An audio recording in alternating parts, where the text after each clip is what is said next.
Hey there, tomato heads. Lauren here, Mrs. Tomato Head. And some of you in the group may have noticed there's a bit of a change. So Facebook did down and dirty to us. They, as of 2 days ago, 3 days ago, the 22nd, they are no longer allowing third-party apps to stream into Facebook. I guess if I'm at Facebook, I probably wouldn't like it either. However, I know of so many people who use StreamYard, which is this platform I'm using. One of the reasons we love it is because you can stream to multiple places at once. So YouTube channel, Facebook group, Facebook page. So I can still stream to my Facebook page, which is Mr. and Mrs. Tomato Head, and the YouTube channel.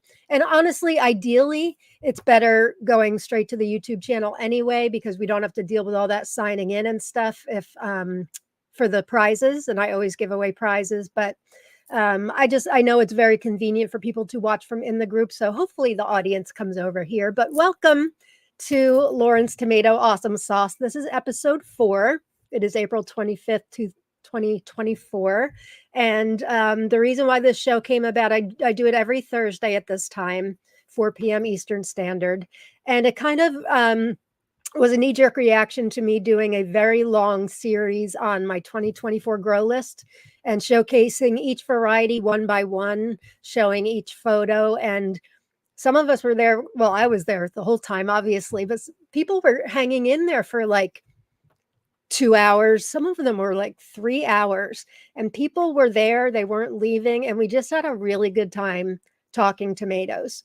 So it's different from the show I do with Jen Joy. Hi, Jen, if you're watching. We do a show called Tomato Talk Live on the first Friday of every month. We normally have a guest on the show, but not always. And this is just me being me and loving to really showcase each variety. In a few months, hopefully there'll be taste tests. Well, there will be taste tests. Actually, I'm doing a taste test of one today, if you can believe that. Smaller tomato. But yeah, so I like to go one by one. I'd like to really showcase and celebrate each tomato as we go. I like doing this live because I love bringing you guys into the conversation. So speaking of which, let's get everybody. Idaho Garden Girl. I think you like being number one with every comment. So thanks for the support. Glad you're here. If you don't subscribe to my YouTube channel, please do, Mr. and Mrs. Tomato Head. I not only do I do these lives once a week, but Tomato Talk Live will also stream here, or already does. And I also do a lot of micro dwarf reviews. I do experiments and I put them on there. I've got a great video on seed starting. I've got one from last year on up potting. And now that with tomato season really like kicking into gear, things are going to get busy. If you're in the group, which I should mention, by the way, my group is called Tomato Lovers Collective and Swap. It's this wonderful community on Facebook. If you're not a member, please join us. We are full of tomato heads, people that truly love tomatoes in their heart and soul. People like you. If you're watching this, you're a tomato head. If you're interested in just finding out about random varieties, you're a tomato head. And I've got 10 varieties-ish. I said I was going to do 10 each week, and I do, but sometimes to talk about one variety, you need to mention another one or two. I'll show you what I mean in a minute. But if it is your first time watching, really, really happy to have you. It also records, so if people can't watch live, you can watch the recording. Let's get back to the comments. Oh, there's my own comment, Mr. and Mrs. Tomato Head. Teresa. Hi, Teresa. Glad you're here, ready for some tomato enabling. Satya is here. Hello. Hello. I asked everybody before we went live, is everybody ready for some tomato enabling? And that's because normally when I showcase my varieties that I do each week, normally I see those varieties like on people's most wanted list or on Seed Seeking Saturday. I see those varieties tend to pop up. So, and we do that for each other, even in the group when we mention varieties that sound good, look good to us. Maybe you're really into bicolors. If you're into bicolors, you're going to like this show today. I've got a couple really good ones to showcase. I'm partial to green when ripe and tricolor mainly green. So if I see one of those, I'm like, oh, must have, must have. Hi, Rowena, glad you're here. Somebody is buzzing me. Why do I not have on mute? I don't know. Hello to all the fellow tomato heads ready for another session of Tomato Awesome Sauce. Yay! Yay! These Garden Adventures. Hey, everyone. So make sure if it's your first time watching, I do give away seed prizes at the end of the episode.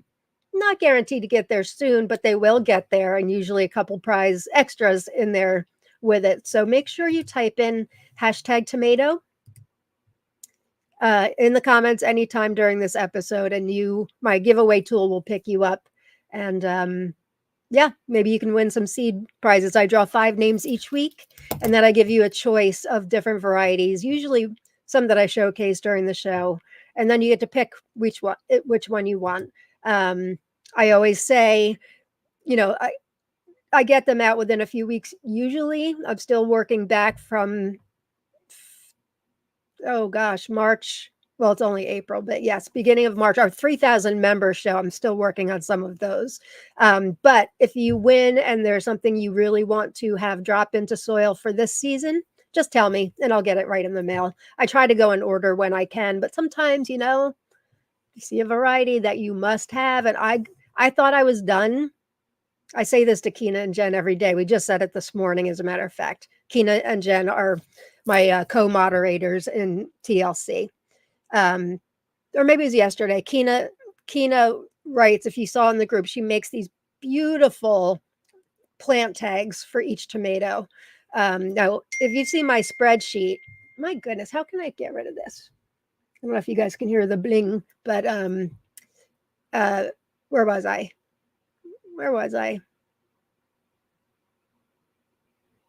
Oh, we were saying not going to plant any more seeds. So Kina makes up these gorgeous labels for her tomatoes. If you've seen my spreadsheet, you will know it's actually a thing of beauty, I must say. It's beautiful. I have links. I've got photos for everything. But I do not make plant tags like Kina does. I write the name on it. I make sure they're extra long tags. And then I've got these, don't have an example here, but we've got these hanging like plastic luggage tag things. And we put that in front of each tomato so we can just kind of glance down, and it's, pretty proud of that little system.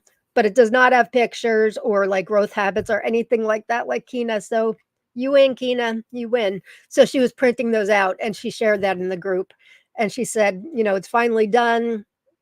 Nothing can accidentally drop into soil now. That's what we say when we get a variety or hear about a variety that you might have and be like, oops, that accidentally dropped into soil. How did that happen? So I thought I was done. Determined I was done. In fact, some of the ones I'm growing, I think I'm going to take out, maybe. And then one arrived today, and it's going to be the first official one I talk about. I'll tell you about it in a minute. It looks extraordinary. Total surprise. Great story behind it, too. So let's get back to some comments. Hey, Nicole's here. Hey, Nicole. Thanks for being here. Luke, my buddy Luke is here from Belgium. Hello, hello. You Grow Row. Hey, You Grow Row. I didn't get a chance to watch it, but I saw you had a new video today, and I saw the thumbnail had Bananas Noir in it. Very, very cool beans. Bananas Noir, if you guys don't know, is my tomato with Mr. Tomato Head. We stabilized an accidental cross in our garden of Ananas Noir, or black pineapple, and an unknown sherry. This happened years ago, and we've been stabilizing it. And last year we gave out some seeds. This year we really gave out seeds. It's this beautiful green when ripe, but with, pink marbling in it. They're saladette sized, super sweet. So really excited to give them out to everybody. And I saw You Grow Row on her channel, You Grow Row. If you're not a subscriber, I saw that she did like an unboxing of recent trades, I think, or something. So thanks for featuring that, You Grow Row. See, everybody's saying hi to one another. That's nice. Cheryl, my friend Cheryl's here. Happy Awesome Sauce Thursday, y'all. Doesn't it feel like it's been so much longer than a week that we did the last one? To me, it does. I don't know why. Green Thumb Gardener's here. Hello. Green Thumb Gardener 65. Glad you're here. Darla's here. Hey, everyone. Every time I see Darla's name, so Darla is responsible for the term loud flavor. We met last year in another group, and I was explaining how I'm not really into things that are kind of bland or even things that just are good, but just not wow. I like the wow. So she termed it loud flavor, and that's exactly what I'm talking about. Those are the tomatoes I like. I think life is too short for crappy tomatoes, personally. Um, Not even crappy, because there's a lot of tomatoes that aren't crappy, like Kellogg's Breakfast, for instance. Beautiful orange tomato, tasty. Rob loves it for tomato sandwiches. It just doesn't wow me. So, but I wouldn't call that a crappy tomato by any sense of the word. It's a very good tomato. It's a classic heirloom. It's lovely. I just want more than lovely. Let's put it that way.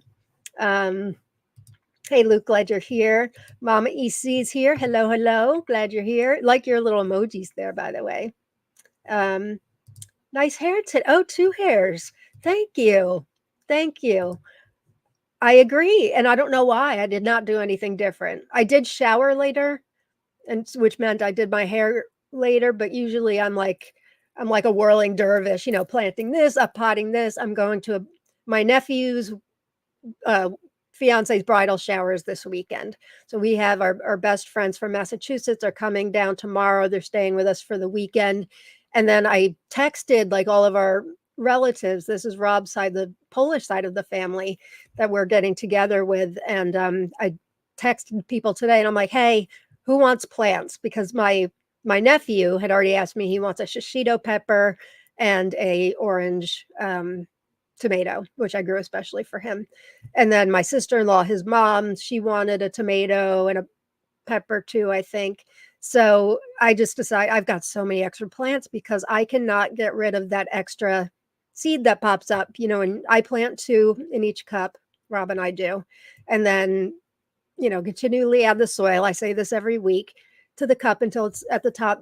You know, I shouldn't say most people, but a lot of people discard that second seedling, assuming they both germinate. And there's a lot of mine where I only got one, kind of surprisingly. Not a lot, a bunch of ones that I'm kind of surprised about, to be honest. And still a few that never germinated. My clairvoyant sorcerer, Deb, if you're watching, never germinated. At this point, I'm just kind of like, I put new seeds in like 5 days ago, still nothing. I'll wait. But there's that. What else is there? Oh, one that Cindy Stone gave me. Supposed to be better than Domingo. It starts with a D.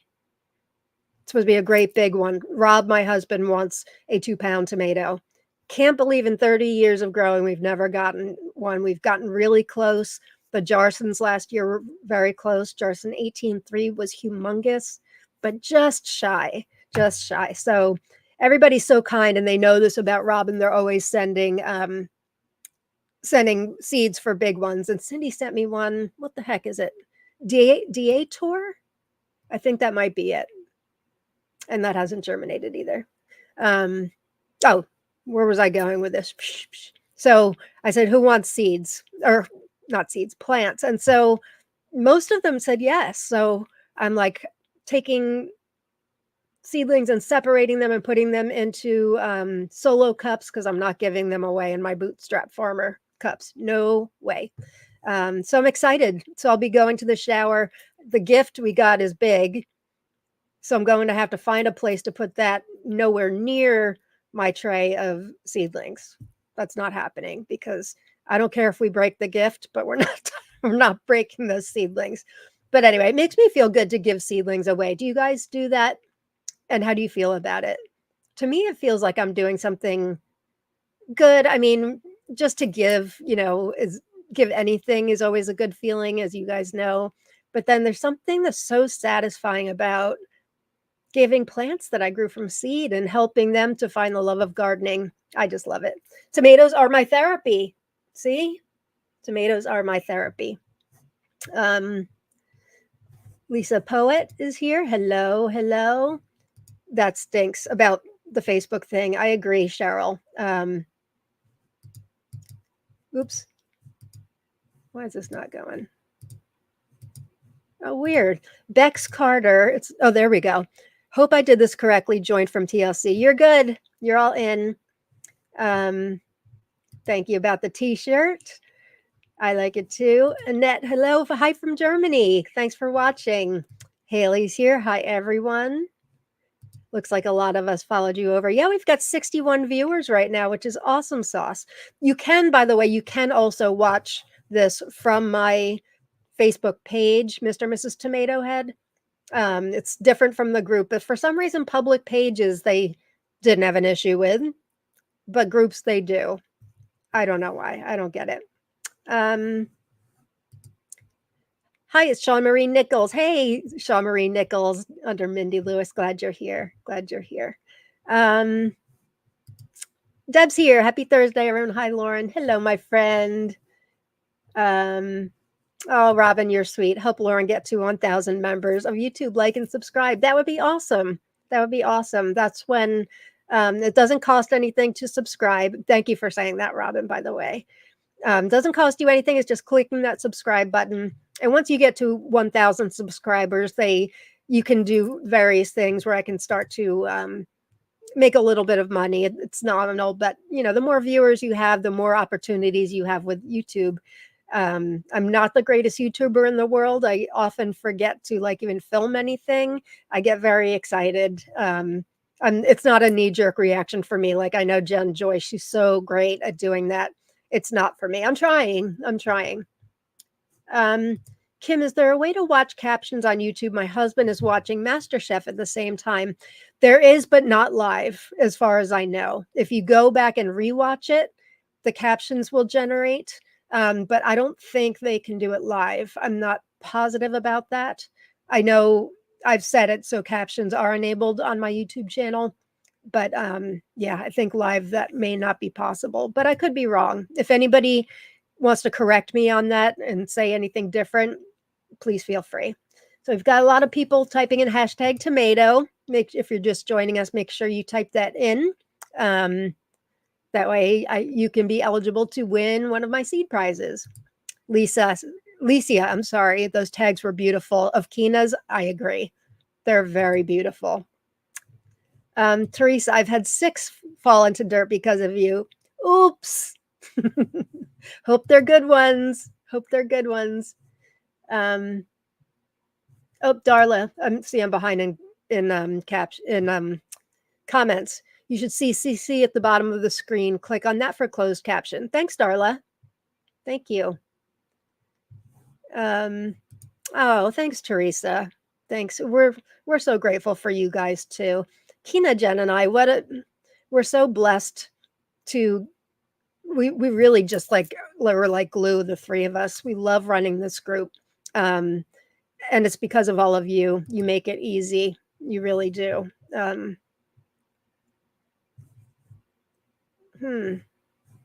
Kim says unavailable captions too. I wonder why.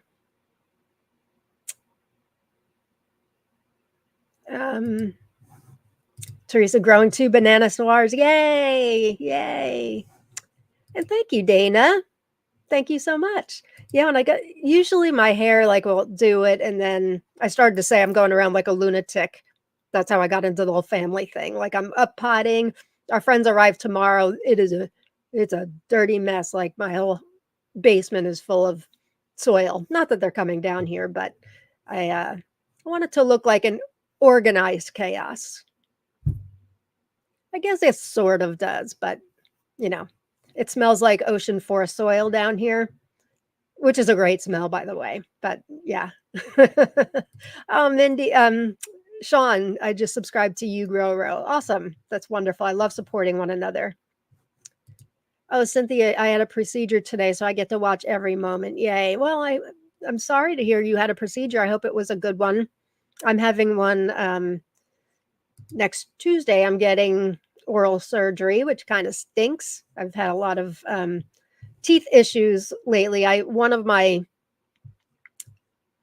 conditions, I have mainly lupus, fibromyalgia also, but I have a side condition, just to add a little extra fun into things. It's called Sjogren's syndrome, and it causes dry eye, dry mouth, and it really does a job on my teeth. So I've had a lot of teeth things lately. I used to have the best teeth. Now they're, yeah, not so good anymore. But I'm not going to hide my smile. No way. No way. Ramonte's here. Hello, everyone. I'm late, so sorry, Lauren. You look so beautiful. Thank you. Nice to hear and see you again. Thanks, Ramonte. I'm so glad you're here. Ramonte is like, as much as I know about tomatoes, she's like a walking encyclopedia. I know Jen Joy's always saying that I can like name off facts about tomatoes, and that is true. But Ramonte's next level. She worked with the World Tomato Society as their database organizer. So when I need info, Ramonte's there. She's a great person looking for employment. Also, she's from Lithuania, looking for employment in the tomato world. So if anybody knows of anybody, she's your girl. Cheryl, I put all my extras I put all together in a bed. Have no idea what is what. Really? That's like my nightmare. I would wake up in a cold sweat if I had that happen. I need to know. Here's what my fear is. I taste a tomato. If I don't know what it is, if I taste a tomato, it's going to be the best damn tomato I've ever had. And then I don't know what it is. That would torture me. That would torture me. Don't you guys wish, and I think there is something, but nobody would go through the trouble, but like there's some kind of a DNA type machine where it would just automatically tell you, okay, that's Cherokee purple. Don't you wish we could do that? Especially in the micro world, I know there's like overlap in micros. Like this one's calling it this one's calling it this. We're having it down as two separate varieties. That would be really helpful. Dancing Vita's here. Oops, I'm having trouble with the comments here. What's going on? All right, there we go. Dancing Vita, I like that name. Good evening, glad you're here. Licia gave some away to my favorite neighbor today. That's excellent. That's excellent. Robin says my extras go to the church community garden. Excellent. Excellent. Oops, didn't mean to shout. It's okay. She means because she had all caps. My first time growing micros over winter, all the first round I gave away as Christmas gifts to neighbors and family. They're the best gifts. They really are, because some of them, they're so cute and compact. I'll tell you right off the bat that Little Heartbreaker and Henry Harrington's Dwarf Cherry, those two varieties are so compact, cute, and taste good. They make excellent gifts for sure. Amanda's here. Hi, Amanda. Glad you're here. Luke likes my shirt. Tomatoes are my therapy. Thank you. I like it too. Rowena says, I was at my sister's earlier so she could pick the varieties she wants out of my extras. That's great. That's what I'm going to do for the shower. I'm just going to bring a couple trays of things and then they can pick and choose. My nephew and my sister-in-law, they told me what they wanted. The rest of them, they can just choose what they want. And, I always grow varieties that I'm not growing, but I know it's popular with the crowd. Sun Gold, I'm not growing this year, but I grew a few of those. Actually not growing Cherokee Purple for the first time this year, but I planted a few of those. Of course, our Bananas Noir, I always plant a whole bunch of those. What else did I do? San Marzano. Black Crim we're not doing this year, but I planted those. And then my dad's in the mountains in Pennsylvania in the Poconos, and it was I give him our varieties and he never seems to get much, and he follows my process. He's using Fox Farm Ocean Forest soil. He does the Neptune's Harvest crab and lobster like I do. Like he follows everything I do to a T as far as planting. But I just think, the climate is just a little bit colder here. So somebody he knows in his gated community recommended a couple of varieties for him. Celebrity. Oh, why am I not thinking of them all of a sudden? Celebrity. Oh gosh, now I've just drawn a blank, but there's a couple that I'm growing for him. Delicious. Delicious is another one. there's a couple. So I started a few of those too. So, yeah, give everybody their choice. The Polish side of the family, I'd like to say, look, here's extra Jarson too. Here's extra, and they'll be like, oh, great, and not have any idea, which pains me. There's so many really great and unique varieties. I don't think I'm going to do, unless I've got 3 or 4 of a Jarson, I'm not going to give away my one extra, because after last year when we had late frost on May 17th, and I thought I lost 2, they ended up pulling through. But I think when they're stuff that's really important, I'm not going to give away the extra. Oh, one Woof, I can't believe you don't have 1,000 subscribers yet. I know. I won't take it personally. Me neither. Brianna's here. Hope you're having an awesome day. Thanks for watching. Haley, I accidentally bought more grow bags a couple of weeks ago. So did I. Oh gosh, Michael. Hi, Michael. He says, watching while retiring, throwing away my old lady ink spot. That's so funny because I'm letting mine die over there right now. I need the space for it. You should see it. Ink spot's one of those that's like a semi-determinate. It's been going and going for a long time, but I'm saving it. I want a couple to ripen that I crossed with Tiny Totem.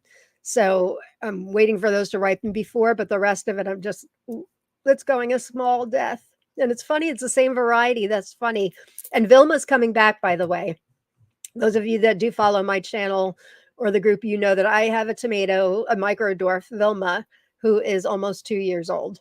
And she goes through, she produces a lot, and then she looks very haggard. And I wasn't taking good care of her a couple months ago, and she was looking rough. But my son and I are doing a series of videos, and she's really pulling through. I pruned the heck out of her, and she's pulling through. She looks great. Oh, Hector. Hi, Hector. I got a couple of your bananas noir sprouted and ready to be transplanted. Excellent. It makes me feel so good to have people growing my tomato. Even though it wasn't this one, the initial cross was not mine. We stabilized it, and it was our friendly neighborhood pollinator that did it. So it feels very personal. But we really love this tomato. So I know some of you grew it last year, but for those of you growing for the first time, I'm very honored and hope that you like it as much as we do. Cynthia, I feel way better than expected. Thank you. I'm very glad to hear that. In fact, my autoimmune disease does the same. Thank you for being open about it. Oh, I'm sorry to hear that with you. Yeah, it sucks. But, I have another group, Attitude of Gratitude with Chronic Pain, on Facebook. There it is. Attitude of Gratitude with Chronic Pain. I've run that one for almost 10 years. And our purpose in that group is to not look on the bright side, because that's not helpful, but just to keep our eyes open to the joys in life. Because if you live with a chronic condition, chances are it's long-term, right? And so we can sit around and dig our feet in and curse the darkness, or we can try to make the best of the situation and find the joy in life. We do that through a lot of gratitude. And not saying you should be grateful, because that's not helpful either. But gratitude, if you make it a practice, it becomes more of a knee-jerk, reaction for you. And so that's what my group is about. That's my life's work, that group. And who knew I'd start a tomato group? I did not know, but I'm so glad. And it is funny to me how the two groups really meshed together better than I thought. So many of you in TLC are members of AOG. And it's not just for physical conditions either. We really deal with the emotional aspect of living with pain. So trauma, PTSD, if you guys want to join my group, would love to have you. Everything's optional. We have 11,000 members.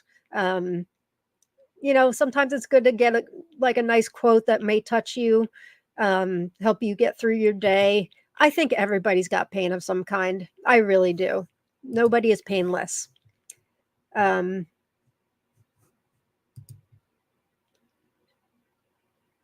guessing this is from a question, Satya. Sjogren's syndrome with lupus. Wow, you spelled it right too. Oh, Teresa, you've got Sjogren's too. I just thought we both had fibro. Yeah, I have probably like you. I have a number of things. I got Raynaud's phenomenon, antiphospholipid antibody. I mean, there usually if you have one, there's like a whole series of other side things to go along with it. Brianna says, I donated blood for the 19th time today, and this was the first time my sugar decided to crash after. So it's tomato talk, snacks, water, and relaxing for me. Hope you're feeling better. Very nice that you donated blood. That's amazing. And yeah, I'm glad you choose to have your downtime. I call that reboot time. We have reboot days in my other group because people were feeling guilty for saying, they're taking a rest day. There's something that's almost like doesn't sound right to us about that. But if you call it a reboot day and know that it's necessary, so I'm glad you're rebooting. Your teeth are great. Mine are too. I get new ones every 5 years. Yeah. Mine's yeah, it's getting there. I have a good dentist though, but yeah, one of these in the back needs to be taken out, unfortunately. Uh-oh, Allison, my garden would be Lauren's hell. Does that mean you're losing tags for things? Oh, I wish I wasn't neurotic like that. I'm not neurotic about anything else, but yeah, I I don't think I could do it. You grower, the DNA machine would be a dream come true. I bought the refractor because of you. Going to be using it today if I can ever get around to other stuff. Because I have a tomato I'm going to taste with you guys. I've tasted it before, but I'm glad you got one. So for those of you that don't know, this is a refractometer. This little guy, we talked about, I think last week or maybe one of the prior weeks. This measures the Brix number or the sweetness in liquids, foods, whatever. You put the juice on here, give it 30 seconds, look through this guy. I wish I could show you, but it looks like a thermometer. It goes up to, need a lot of light. I have to go over there. Goes up to 20, looks like 20. No. Hang on. 30. It goes up to 30. And I said, I think last week, what the average number is for tomatoes. I think, what did I say? They said average-ish was for indeterminate tomatoes. Was it 6? I feel like it was low. 5 to 6, was it? And then cherry tomatoes was a bit sweeter, obviously. I used this a lot this week. I tasted, reviewed, unfortunately only on paper. I didn't get a chance to do video reviews before the plant went. Saved seeds, took pictures of a ton of micro dwarfs this week. I think I mentioned in the group what I grew indoors this winter, and I showcased a lot of them. Napos 11, Microbell, a whole bunch of reds, Mighty Mini. Yeah, now I'm losing track. There was some yellows in there too. But anyway, so I use this a lot, and the micro dwarfs were definitely averaging around 5 to 6, which I find is typical of most micros. But got Heidi Dolan's Gigi's Glory Multiflora Micro. That I think was an 8, which for a micro is great. And then Chubby Bunny was an 8. That had nice thin skin. I'll put the written reviews up at some point. I know Henry Harrington's, which is like my new fave, was around an 8. But yeah, typical for micro seems to be 5 to 6. So I'm glad you bought a refractometer. They're really not that, well, I guess they run the gamut. Mine seems to be fine. It was definitely a cheaper one. I want to say Brian Hodgstedt looked and they were like $20 to $30, I think.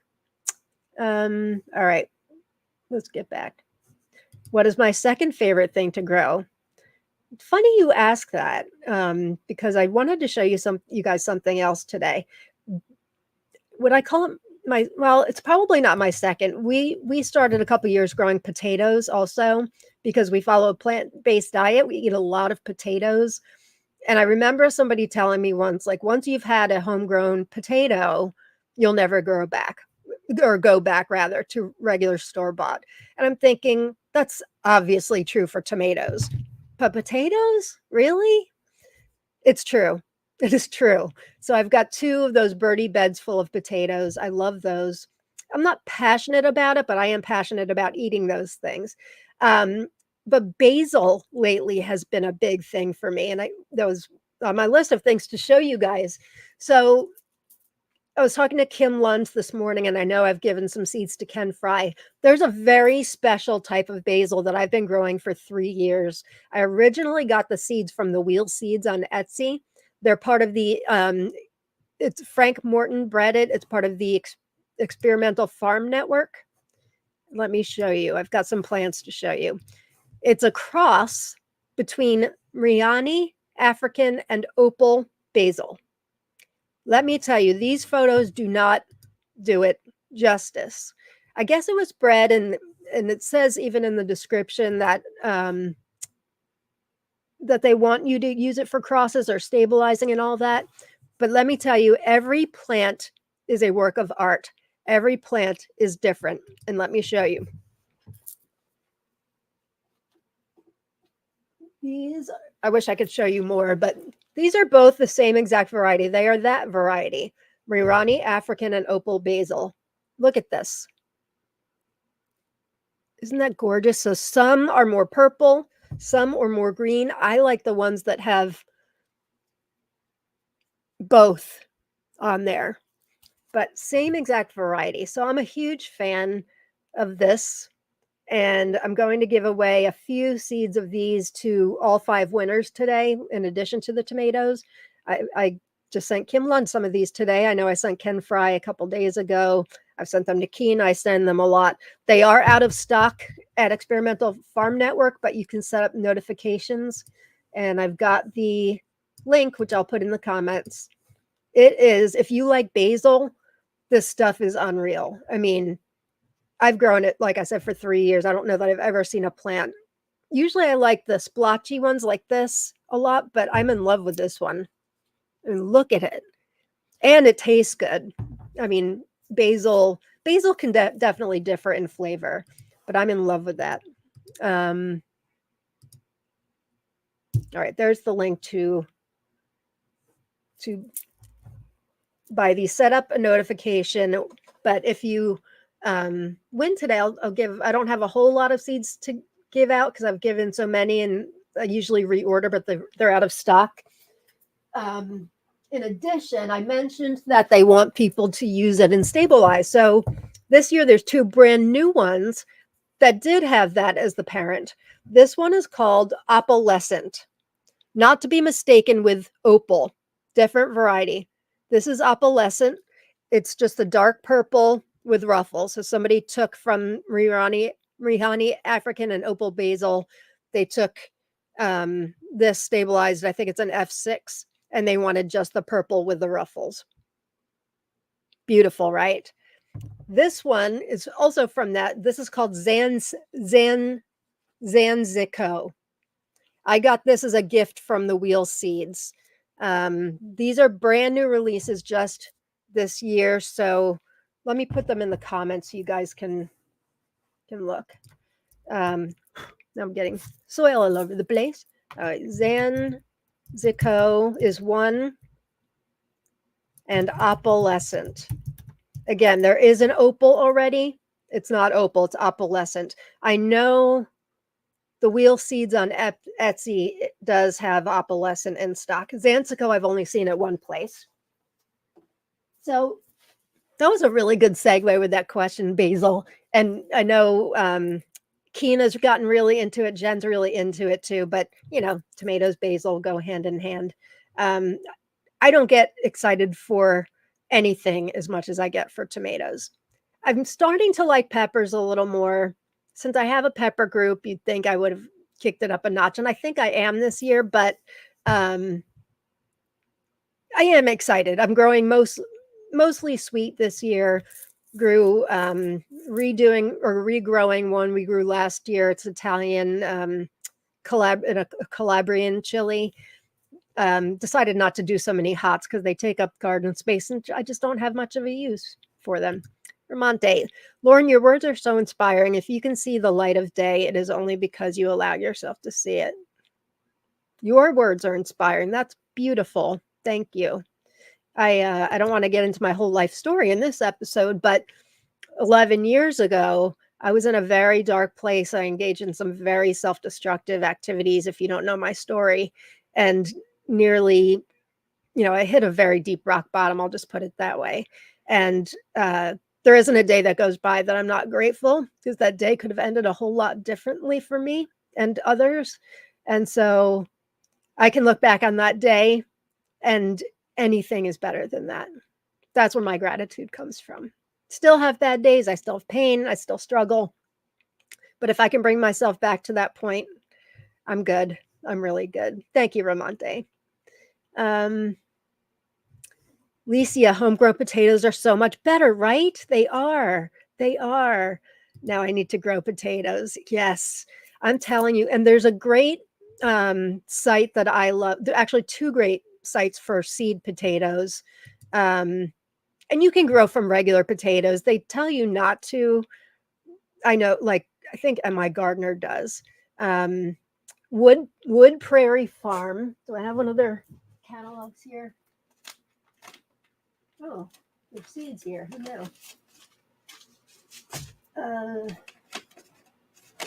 knew? No, it should be there. Wood Prairie Farm. They're from up in Maine. Family-run business. I adore them. Let me put this up.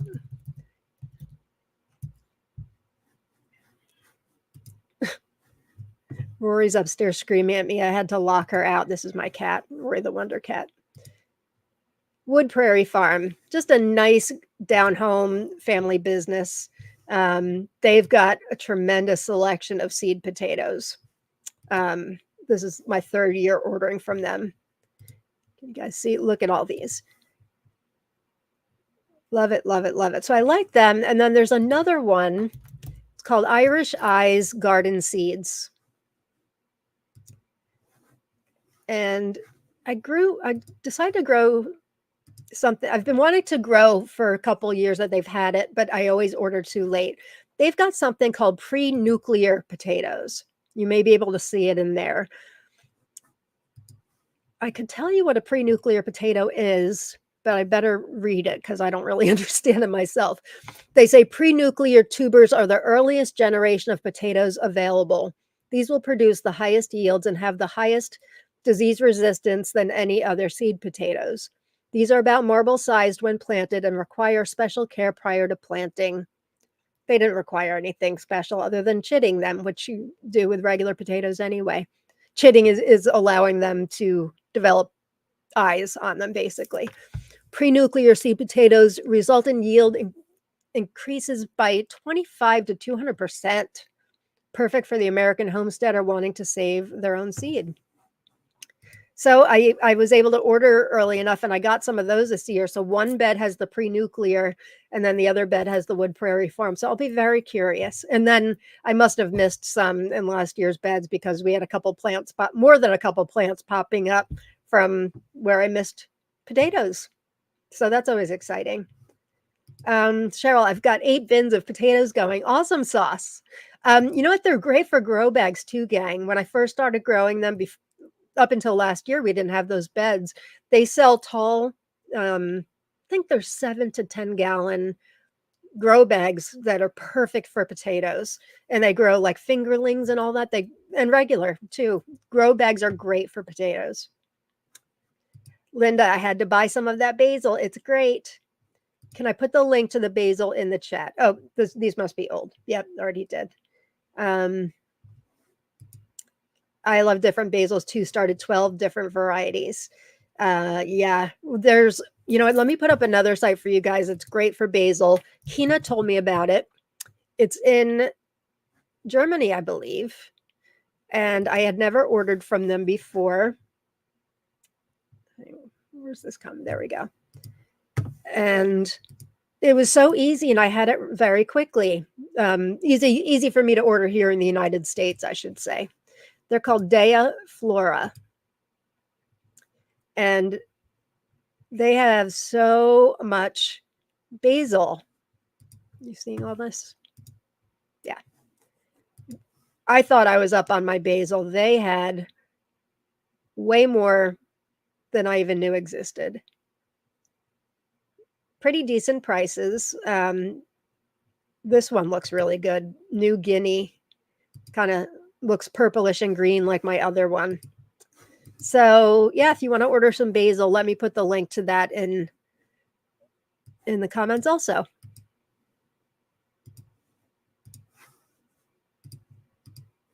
Hope everybody had a good Earth Day.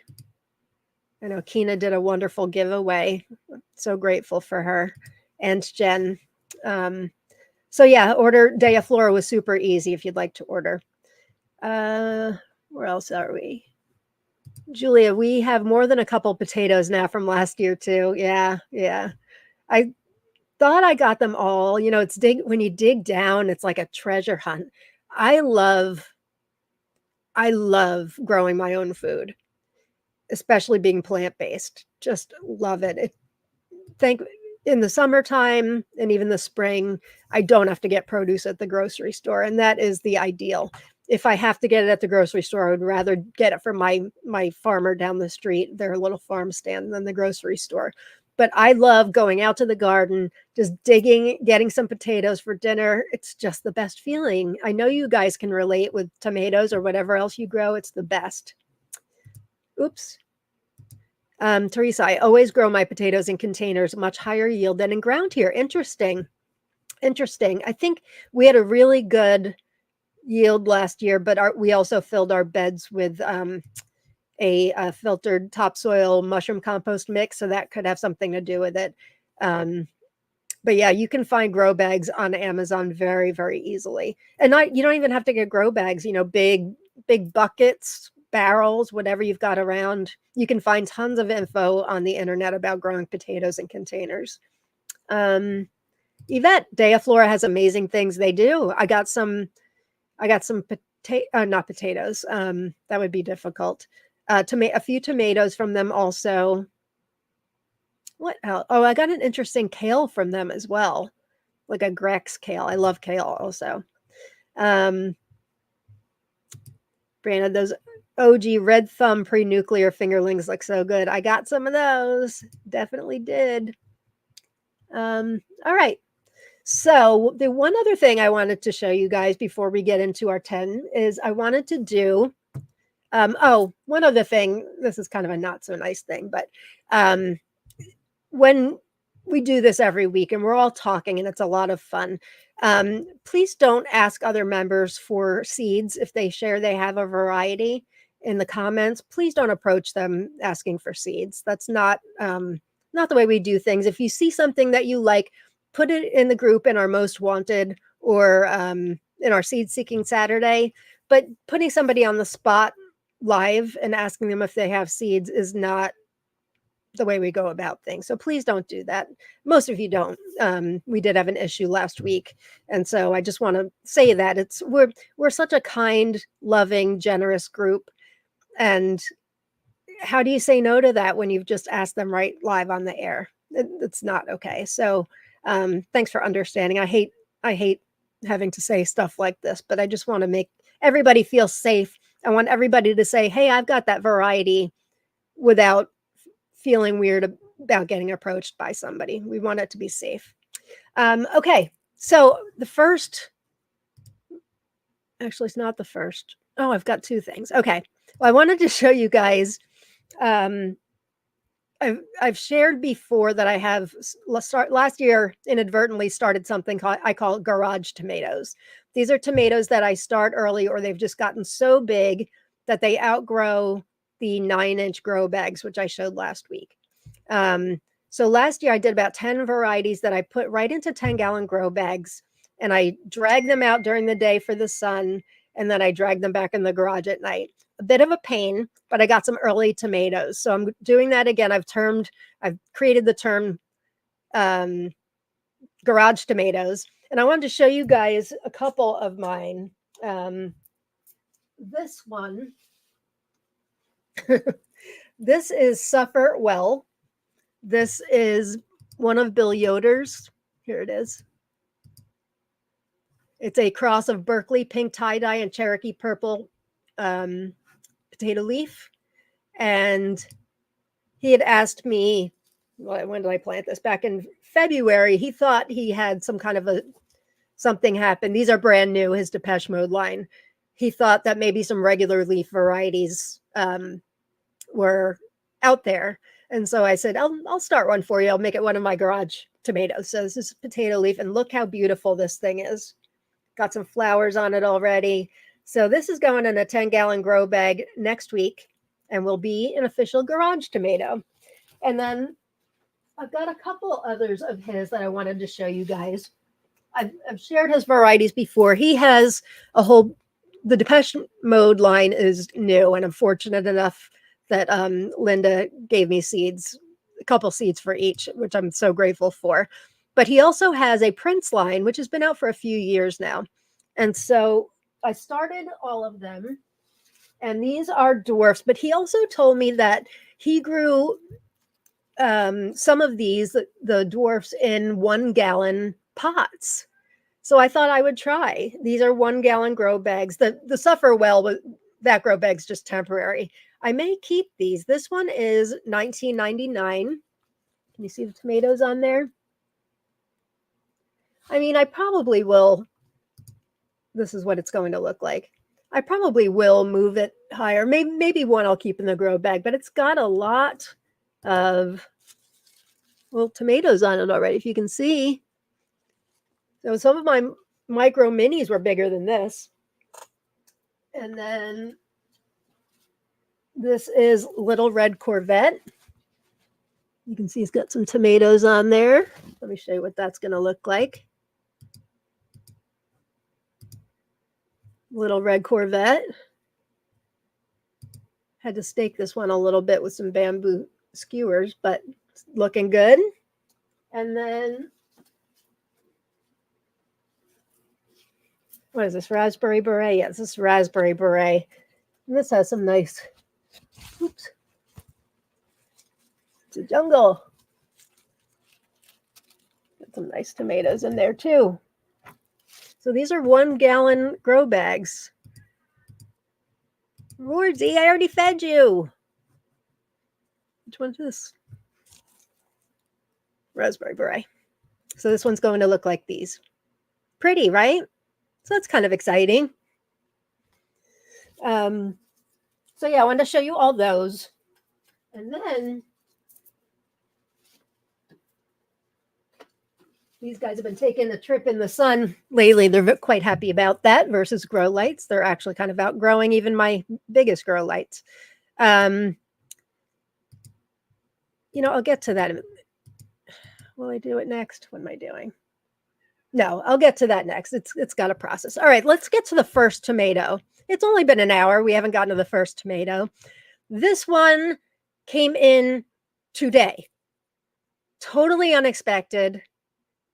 And the 2 seeds accidentally fell into soil today, even though I said I was done. I got a nice surprise from a member from Estonia. Her name's Katrine. And she sent me this lovely letter along with thanks, because I had sent her some bananas noir seeds. Our mutual friend Hope had asked if I would send her bananas noir seeds, and of course I would send them to her. And she's got this lovely letter thanking me for bananas noir, but also she sent me seeds for 3 varieties that are local to Estonia. Estonia is one of the smallest countries in the world, which I didn't realize. She said there are 14 varieties specially bred for our climate, and they're mostly early. Let me show this one first. Okay. Terma and Evel are 2 that she sent me seeds for. She said Terma is low growing, about 150 centimeters, red fruits weighing 40 to 50 grams, early ripening. And then Yvel is tall, about 180 centimeters, fruits are red, weighing 80 to 90 grams, early ripening, open pollinated. So those were really nice. And there's so many things I love about tomatoes. If I'm sent something that's local and unique and different, I freak out. So, and that's exactly what she did here. I got some long keepers from a member from Spain that aren't even like, you can't find anything on the internet about them because they're local varieties in Spain. They're Ramelette, otherwise known as hanging varieties. There's 3 that he sent me. One of them just dropped into soil just this week. But I think that's awesome. And it seems like villages in that area of Spain, they often save seeds from their local Ramelette or longkeeper hanging variety. So those seeds are really, really special to me. So these Terma and Yvel, and the note she sent is just lovely. Here's the one I freaked out about. You guys ready? Oh, nope, not that one. Go back. This one. Whoa. She sent me, let me show you the picture she sent. As soon as I saw that, I'm like, what is this? Sign me up. This is called, and I looked up the pronunciation. Let's see if I can get it right. Hiaiuma rohaline. Hiaiuma is a very small island in Estonia, and rohaline means green. Look at this tomato. I had never heard of it. It looks like, yes, Brianna. Ooh, a dirty green. It looks incredible. So I'm growing it. She said Estonia is one of the smallest countries in the world. It's only got 1.3 million people living there. She said Hiaiuma, yes. Second largest island in Estonia. It's she says a folk selection variety or a local variety to them. And this is from a website. I got this information. Sweet tasting, medium to large fruits. Plant is 150 centimeters. Fruit becomes more yellowish and softer when ripe. Don't let them get overripe, she says. Kathy, yes, it looks like a Lauren tomato for sure. For sure. Katrine, if you're watching, thank you so much. How could I not have these accidentally drop into soil after getting these today? Look at the interior. The interior is what got me completely. And the picture she sent, it's got, so I heard, who was it that said dirty green? I like that term. Somebody said it. I love, oh, Brianna said it, dirty green. Yes, it looks like dirty green, which is what my favorite tomato malachite box looks like that too. It's got kind of the amber. This just looks outstanding. So that was number 1 on the list of what I wanted to show you guys today. Hiaiuma rohaline. So thank you, Katrine. Thank you so, so much. They're very special. I mentioned the lawn keepers that the member from Spain sent me. A different member from Spain also sent me a couple of really large tomatoes from Spain that there wasn't a lot of information on. I'm growing those as well. I'm growing some local Italian lawn keepers and regular tomatoes that are rare and part of the Slow Food ARC Association. So if they're in danger of being endangered, I've got to grow it. You guys know that about me. So that's Hiaiuma rohaline into soil on the grow list. Michael, that's a lot more people than my home country. What's your home country, Michael? Do tell. I should know that, but I don't. Oh, yeah, Cynthia, it's like a mossy terracotta. It is. You're right. You're right. Julia, OMG, gorgeous. I know. I know. don't have seeds to give out. She was so kind to send me a few. But at the end of the season, I will, that's for sure. Hi, Lynn. Glad you're here. Looks wonderful. Ramante says, ooh, Estonian varieties. Lithuania, Latvia, and Estonia are 3 sister countries. I didn't know that. I didn't know that. Oh, Michael, Barbados. I did know that. 300,000. I want to live in Barbados. Yes, I do. All right, so that's tomato number 1. Tomato number 2, which I kind of accidentally gave you a sneak peek at already. If you're in the group, hang on. If you're in the group, you may have seen a post I did, I think last week. So there's a variety, an F1 hybrid variety that I love. We've grown it for years. It's called Little Napoli. It's a compact variety. As you can see, these are my pictures. These are loaded with little Roma tomatoes. And I'm not the biggest fan of Roma tomatoes. These taste great. Really, really great. I don't know if you can see from the inside, from the photo on the right, the inside is such a deep red, which to me, like sometimes they look red on the outside, but the inside looks anemic. I can't stand that. These taste fabulous. So I'm like, we'll stabilize them. I'm laughing because it sounds easy. It is not easy to stabilize a hybrid. A lot of people, when you trade micros, you get an F1, you think growing it out. The second one may actually look a lot like the first one. It's once you get into F3, F4, those are all the subsequent generations. So it is a process growing it out. So that's what we've been doing. I've been doing. Rob kind of oohs and ahs. I've been taking this one on. It's a compact variety, so I have been growing it indoors. This winter, we grew it indoors. But I've changed it since it's a completely different tomato now. We've changed the name. Rob came up with the name to Little Napoleon. So this is what Little Napoleon looks like now at an F5. You can see they're like small beefsteaks. And we tasted one last week and OMG, the flavor's still there. It's still there. It was a hot mess in F2, F3, F4. Let me tell you, I was going to give up. It was a hot mess. But I'm thrilled with the F5, so I can't wait to see what else comes next for Little Napoleon. Cynthia, I was very cool and excited to see Little Napoleon. Got to find the perfect red for you, Lauren. Well, I'm growing enough of them this year, so hopefully we will. But I will tell you that this is a red that I can get behind as far as flavor. So I wanted to use my refractometer because I happen to have some fruits here.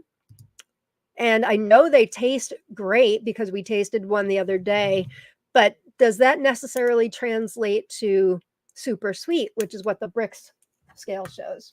So got my trusty cutting board that Jen gave me. Thank you, Jen. And I've got two fruits here. One I just picked off today. It's not quite right, but this one I picked a few days ago. You can see they're nice size. Get in the camera there, nice size. I love Tiny Totem for a micro because you can grow that indoors. It's a nice compact plant, and you can get fruits that are this size, even a little bigger, I think, sometimes. So I'm looking to stabilize this Little Napoleon and keep it as I would love to keep it an indoor, outdoor variety, depending on what you like. Love that cutting board, says Nicole. Hi, Nicole. Yeah, Amazon. I saw it on Amazon. Those are nice and chunky. Yeah, so let's cut it open. I want to show you what the inside looks like. Hopefully this is a good one. You just never know when you're stabilizing, yeah, look at that. Look at that. Look at that. There's no anemic stuff in there at all. So shall we try the refractometer with this? I'm not, like I said, I know it tastes fabulous because we tried it. but does tasting fabulous to me necessarily mean like super sweet? Because for me, it's got to have a good amount of tanginess and sweet. But let's try it. So you put the juice on this little thing. I want to make sure I save the seeds. It's nice and juicy, I'll tell you that. Doing the micros can sometimes be a challenge because there's often not a lot of juice. In fact, I've commented on a post, a month or two ago. Somebody was saying that saving seeds from, you have to wait 30 seconds. That's why I would be yapping anyway, but somebody said that saving seeds from micros is a challenge because they germinate. It's actually not exactly true. The issue is that when you're fermenting seeds, you need juice along with water. If it's mainly water and no juice, they're going to to germinate. So you need the juice. So when I save seeds from micros, I kind of eyeball it and just use very little water. All right, let's look at the bricks here. Let's see what it says. Got to get into a light. Yep, it's an 8. It's an 8. So, and let's taste it. 8 is really good.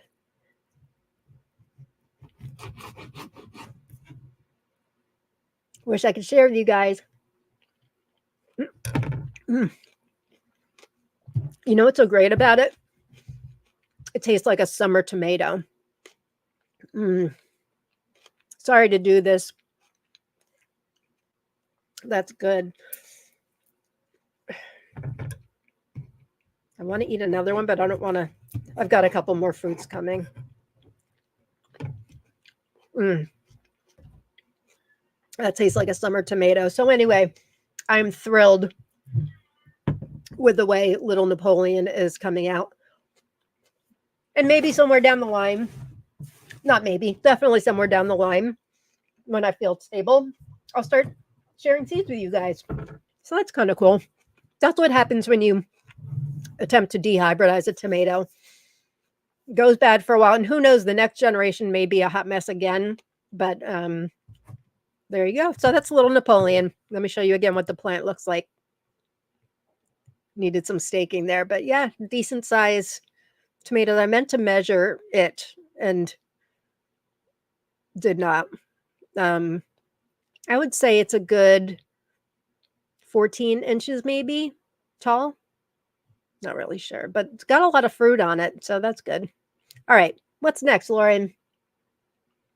You know what I haven't talked about? There's some things on my grow list for this year that I haven't really mentioned because they're kind of like the forgotten guys. But we have a veranda off our master bedroom with a deck railing and then our regular deck railing too. And last year I started growing hanging tomatoes, hanging varieties or ampullus varieties. Last year I did Tumbling Tom. Is it Tumbling Tom Yellow? Is that right? Yeah, I think Tumbling Tom Yellow, Whippersnapper, and a couple hanging micros. And they looked cool. They weren't great. Missy's got a question here. Could you use juice from another tomato to save seeds with when your micro doesn't have enough juice? I don't see why not. As long as you don't get seeds in there. That's a good question, actually. I don't see why not. You just need the juice to be able to ferment. I mean, there's some juice in micros. I tell you guys, Chubby Bunny had a lot of juice. That was really outstanding. Yeah, I don't know why not. I can't think of a reason why the juice of another tomato would impact that one. So yeah, I would say yes. You inspire me to try crossing, Lauren. You should. You should.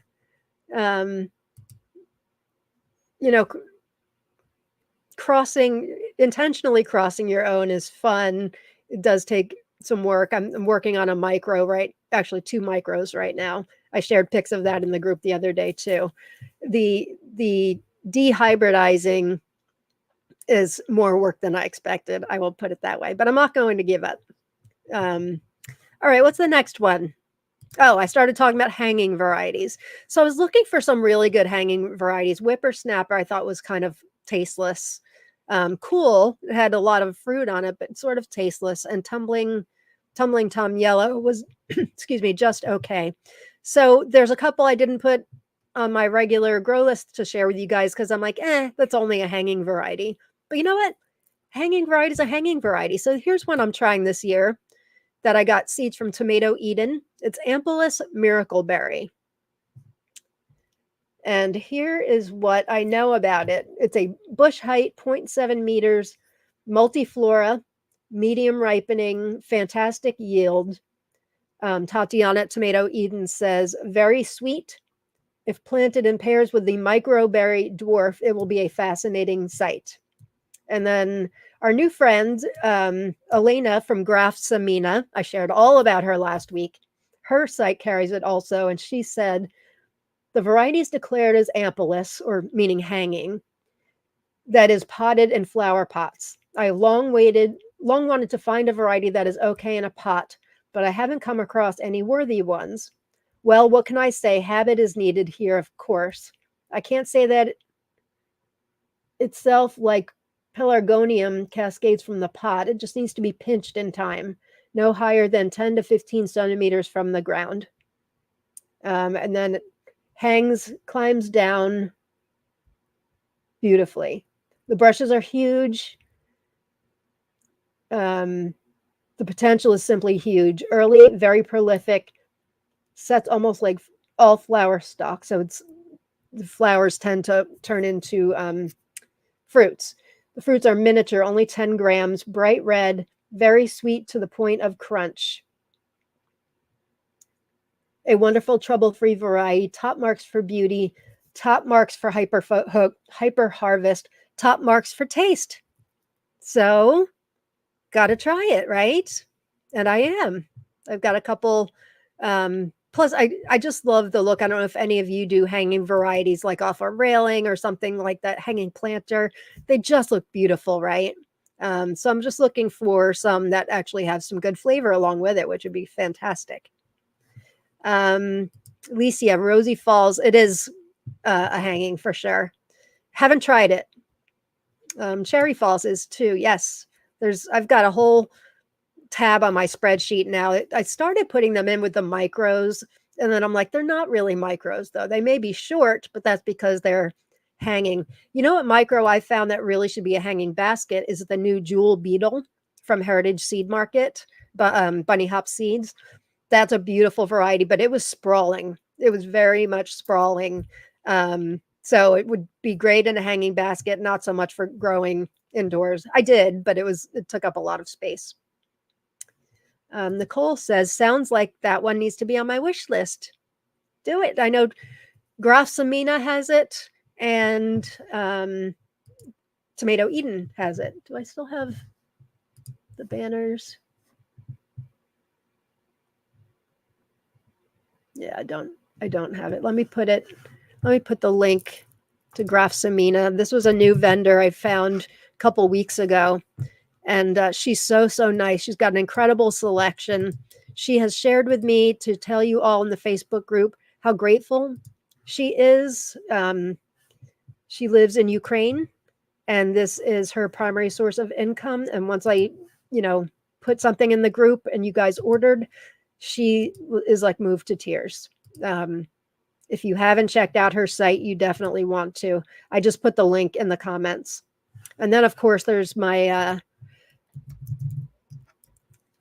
my favorite vendor for a couple years now, tomatoeden.net. I'll put that one in the comments as well. Oh, Cynthia Stone's here. We're talking about you, Cynthia. I was talking about you. What was I talking to you about?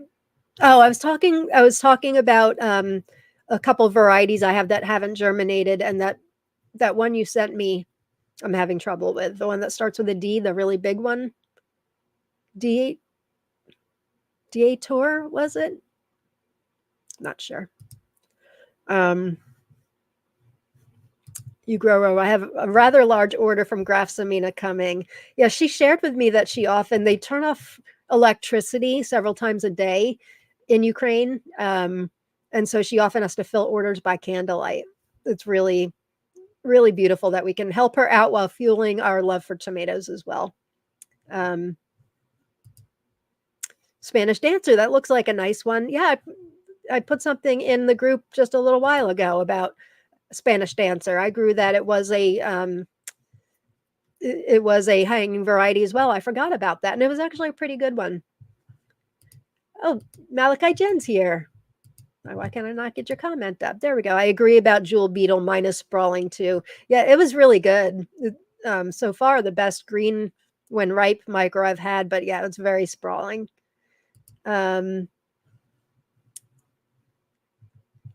Diamante, that was it. Yeah, I think I put more seeds in a couple days ago, so I'm holding out hope. But yeah, for some reason, I'm not getting that one to germinate. Maylin says, help. I saw a lot of tomato moth or brown-eyed moth in my tomato patch. Looks like infested already. How do you guys deal with this? My first time seeing them in the garden beside tomato hornworm. Well, let me tell you. I started growing borage, Borage. It's an herb / flower, and I like it because it is edible. The flowers are edible. It's beautiful. It comes back year after year. But it's also supposed to be a deterrent for tomato hornworm. And my one in-ground garden where I grew it last year, no tomato hornworms at all. We had a very low year for tomato hornworms. And we got our black flashlight to go out at night to look for them because that's kind of cool, even though finding them's a little gross. Couldn't find them. So I swear borage for me is let me pull up something with borage or borage. I worked for a day in this really posh kitchen, and they had this wonderful herb garden. It was like something my mom wanted at an auction. I'm a big foodie. They called it borage, so that's what I've been calling it. Let me pull this up. So I just started. You really should sow and place borage. It doesn't like to be transplanted, but I got seeds from Woodland Creations on Etsy for a variegated borage. Oops, hang on. Called something Bill Archer borage. I had never heard of it, and so I'm growing that. Here we go. Wikipedia page on borage. So you can see some photos on the side there. That's what it looks like. The flowers are edible. Very, very pretty. But yeah, they're supposed to take away, the hornworms. That's my remedy. And then taking a black flashlight out at night, looking at your leaves, because those things do some damage and they are disgusting. They are really gross. If you find them with like the babies on the back, oh, it's just so gross.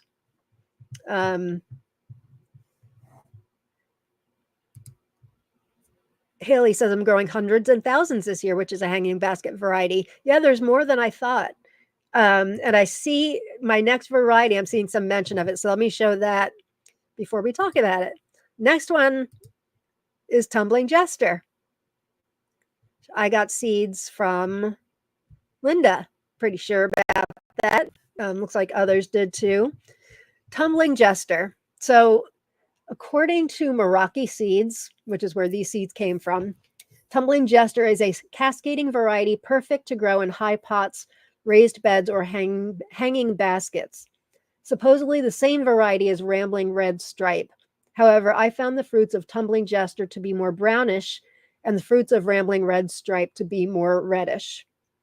So I pulled up photos for Rambling Red Stripe also, so we can do a comparison. So this is the Tumbling Jester, which aren't those fruits gorgeous? Absolutely gorgeous. I love the green interior and kind of the exterior. It sort of looks like Groovy Tunes, doesn't it? For those of you that grew Groovy Tunes mini dwarf. All right, so this is Tumbling Jester. It could be the lighting too. Rambling red Stripe. I guess it could be a little more red.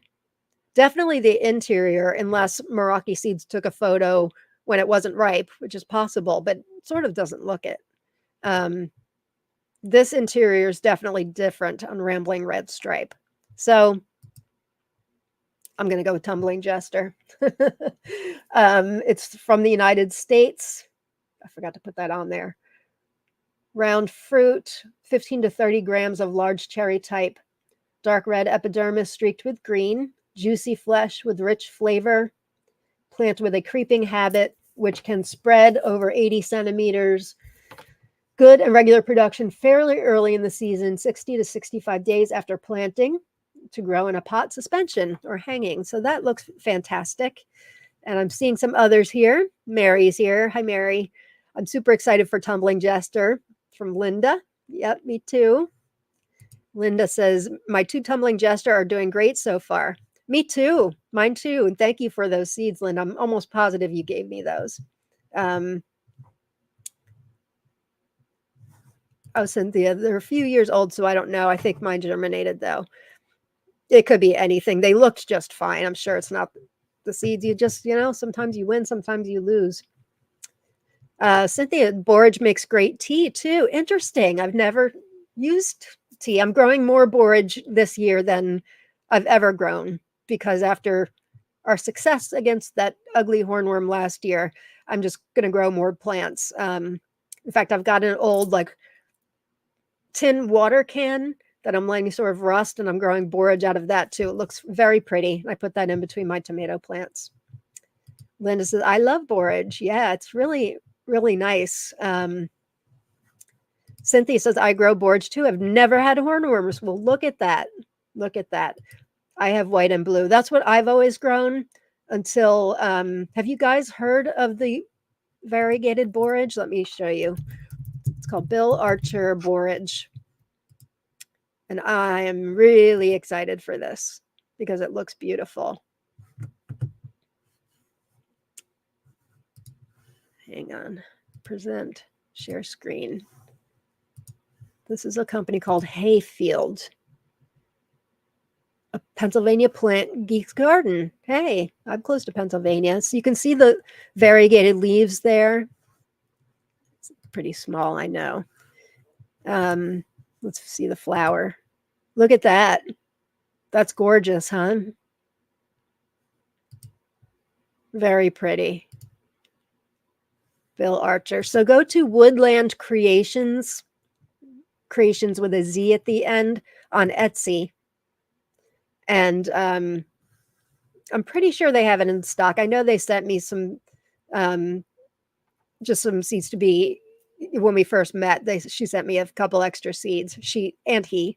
But I'm pretty sure they have them in stock too. So if you're interested, something different this year, variegated borage. Different for me anyway. Has anybody grown the variegated borage? I haven't grown comfrey. Maybe I should.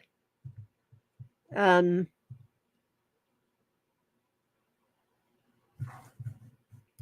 Hi, Inga. I grew my borage this year for this reason. Oh, good, good. How's it going so far? Or is it not at that time yet?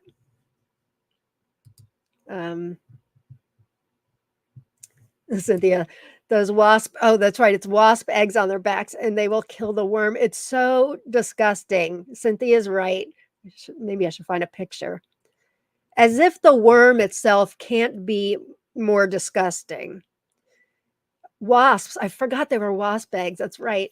They'll lay their eggs on the back of this thing and eat it from the outside in. Let me see. You want to see a picture? Hornworm eggs on back. It's so disgusting. Oh, this picture's not even a bad one. All right, don't say I didn't warn you. The picture on the left. Ugh. It says the white capsules on its back, frequently mistaken for hornworm eggs, are actually the pupal stage of a tiny wasp called a braconid. As braconid larvae, these wasps feed on the insides of this hornworm and have now completed that feeding and are preparing to emerge as tiny wasps. Oh, okay, so that's a picture on the left. Ugh, gross. Gross, gross, gross. But funny. They're big too. Like Missy says, I grew borage last year, thought it was a weed and kept yanking it out. It does kind of grow like a weed. It's a sturdy thing. Took half a season before I realized it was borage and not a weed. Yeah.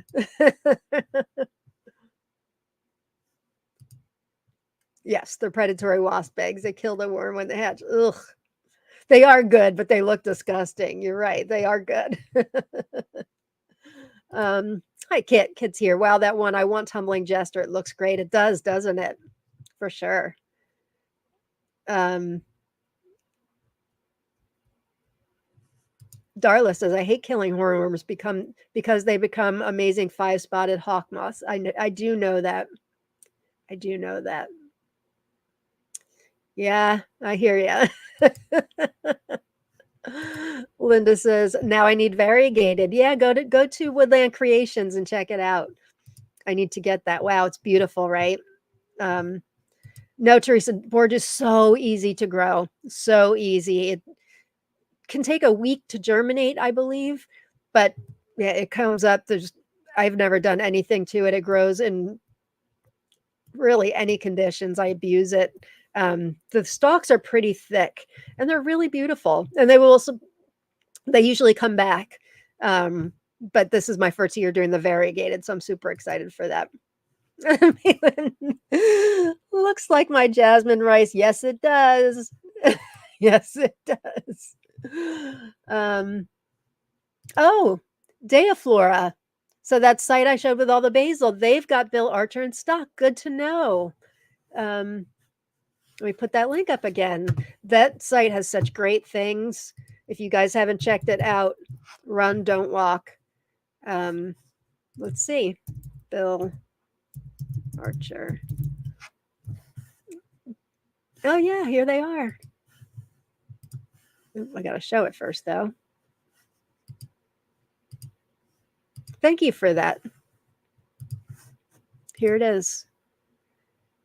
Bill Archer borage. Very pretty. So the variety is true to seeds. Leave at least one plant standing and do not harvest it so that it can go to seed. Then it sows itself reliably, or harvest the seeds to sow specifically for next year. Tastes just like its green-leaved relatives. Yeah, I'll put the link to this specific thing in the chat. And once you're in there, you can find that I mentioned at the beginning of the episode, they've got more basil than I've ever seen in my life. And I have Kina to thank for telling me about that site. Okay, now it's in the chat. So that's regarding the tomato hornworm. Only takes me 20 minutes to finish that conversation, but I like borage. I don't know if you guys have other remedies or whatever, hand picking them off using a black flashlight. Kind of fun. Rob and I make it like a little adventure. That borage works too well that we were a little disappointed last year that we're like busted. Oh, Woodland Creations is on vacation. They do that frequently, but their vacations are normally just a few days. They take reboot days. But you can keep checking with them. I bet in a few days they will be back in action.